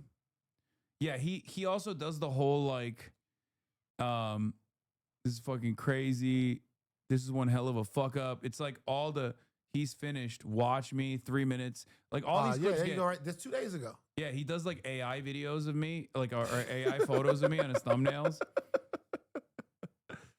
Look, I used to pray for times like this, me crying. Oh my God, he does it so much. This is so fucking pathetic. He's got, so if we look at it now, that's at least 5 videos on you. That's you dressed up, you in the maze outfit right there? Yeah. When did you do that? In Japan. What was the purpose of that? I went to a maid cafe, and we dressed up as cat ladies. But yeah, Pokemon mods turn against her. Sydney Sweeney just capitulated. Nah. So it's a lot of like pause. Let's go back to the thing. So click on the video. Let me see it real quick. So what is this here? XUC shows why not a single clip of him, Asmongold, or any other streamers Hasan is known to dislike was featured during the entire Streamer Awards. Somebody said this is because it was like his editor. What he was doing in the maid cafe. So what happens in the maid cafe? Throughout the show, and people noticed how there were several moments taken from Hasan's stream, even though he wasn't nominated for one singular thing. So you go to the maid cafe, and what happens? I want to know the whole experience. Oh, we served customers as maids in Japan. Yo, that picture is fucking hysterical. Yeah, I know. I did it. I did it on stream. Yeah, here it is. We walked through Tokyo as maids. Wait, they want Kaya? Yeah. I'm already committed to Committing to the Mona Lisa. Mona Lisa. So who's that with you? As Will as my best friend. Yeah. Okay, Will. And then I get it. This is a okay. Yeah, this is my this is we had a couple special guests here that we were serving, but these were like actual girls that work at the main cafe that were teaching us what to do, and these are my podcast co-hosts. So that's Kaho Shibuya. She's a former adult Japanese adult video actress. Yeah, she's dope.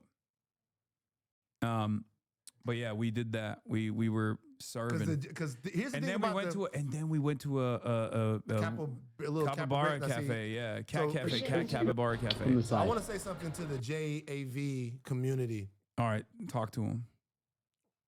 My imagination is crazy. You're not hiding nothing. Okay, I just want y'all to know. I want my imagination. That little they're digital, calling you freaky unk now. I don't give a fuck. That little digital. That's some of the. It's almost better because they blur that little part. I think they know what they're doing. Like it's the whole thing. I disagree vehemently. I think for some reason for me, it's almost better because that little part is blurred. I'm like, what's going on there? Like, I hate that. I honestly hate that, and I think like they're just kind of stuck. Because no one can be the one guy that says, hey, this is kind of stupid. We should just like uncensor these dicks and pussies, right? Like, because everyone will be like, you're creepy.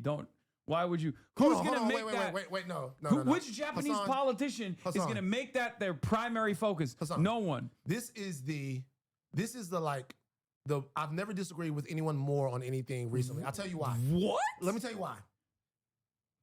Those videos are so freaky. Like, I don't really like it. The videos are so freaked out. Like, so it's like 50 people on a bus, on a train, and one guy going next to a girl going, Like, the videos are so freaky. They so freaked out that no one is going to be called a freak for uncensoring this shit when it's like, oh yeah, I agree. Okay, yeah, you're like not nobody's wrong. gonna be called a freak when it's like it's like one dude. It's like the videos are so weird. It's like one dude. It's a girl on the bus, and she's like, oh, and he's like, ah, and they're going crazy. Like that's the least freaky thing is the actual showing of the sex. Everything that gets up to That's true. is so fucking crazy. But I don't see. That's the thing. First of all, you're too tapped in. Okay, you're too tapped in. It's just you gotta dial it back. Okay, but also, I agree with what you're saying, and that's kind of the reason why I don't really fuck with Jav like that, because it's just like there's beautiful women. Women are beautiful. All women. Cold right here. All women What's her are. name again?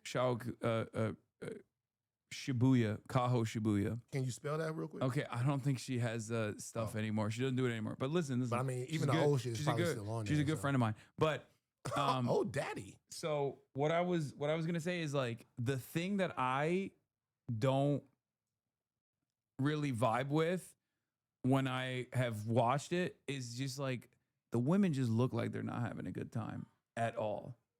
You know what I mean?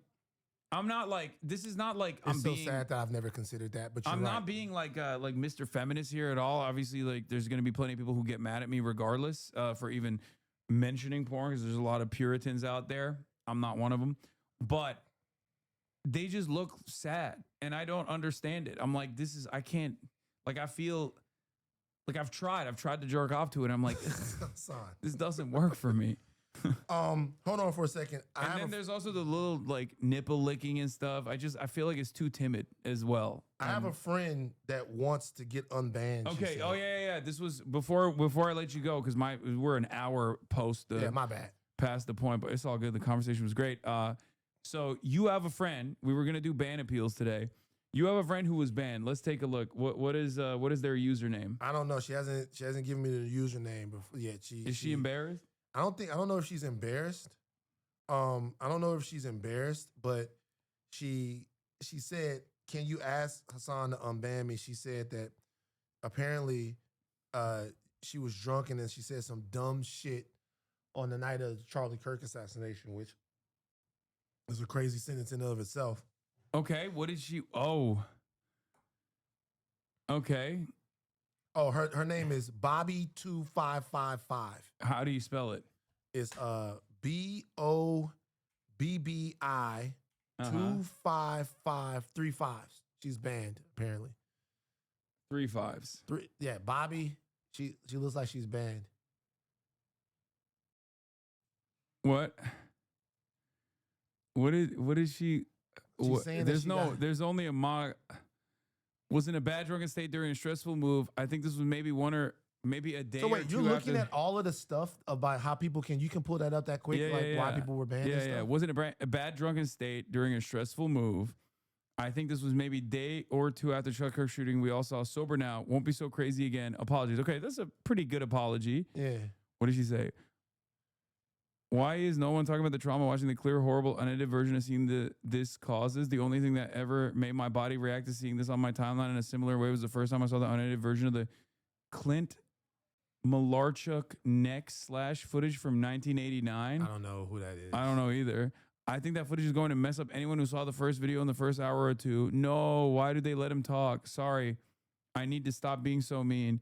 Who it was makes no difference, truly. XOXOXO. Sorry, ignore me, please. I know there's a room where I'm happy. Let me in. Would you ever have Dermot Kennedy on the stream? I think you would get along Who's well. Dermot Kennedy? I don't know. I thought that said Dom Kennedy. Shout out. Oh, damn. That angle. Them balls, lol. Is that towards you? I don't know. I have no idea. I told my coworker while cleaning a client. She's asking for you to stop. And she did not believe me. I just gave her. She's asking for you to stop. Let's just do this. She's asking for you to stop. Just like, can we just get the unban? Just one unban. Just one unban. Just that's like. Okay. She's asking for you to stop. I unban. That's an unban. That's an unban. That's an unban right there. That's an unban. All right, we did it. We got Freaky Unk to get you unbanned. Okay. All right. Well, I gotta go because my family's here. Everybody's here. Hey, this was fun, man. Yeah. Thank you so much, and I'm gonna be doing your podcast as well. Of course. Come on the pod. I'm very stoked on that. Maybe you can take Rachel out on a date. Who? Rachel, my podcast co-host. I don't know about that, but maybe we'll you see. can take a look, pull up her picture. Maybe you can take Rachel out on a date. Maybe we'll see. I'll let you try to convince me on that. How about that when we do the pod? Yeah, I think yeah. Okay, you come out. Higher Learning Podcast. You guys, Higher Learning. Come hang out with us. We have fun. The whole 9. I don't know what this is right here. What's this? This is outro music. But go ahead. Where can people find you? Keep going. They can't see it yet. VanLathan. At VanLathan. VanLathan. Instagram, Twitter. I guess I'm on Threads. I didn't even know I was on there. A lot of fun. Peace. I hope to come back, man. This was fun. No, absolutely. No problem, anytime. Man. Peace. All right, everybody. Love you all. I'm going to go spend some time with my family now, but I'll see you tomorrow for Socialismus. I'm going to be going through your Amazon wish list and gifting you guys. And once again, thank you, Van, so much for coming on. No problem. And we'll see you tomorrow. Peace.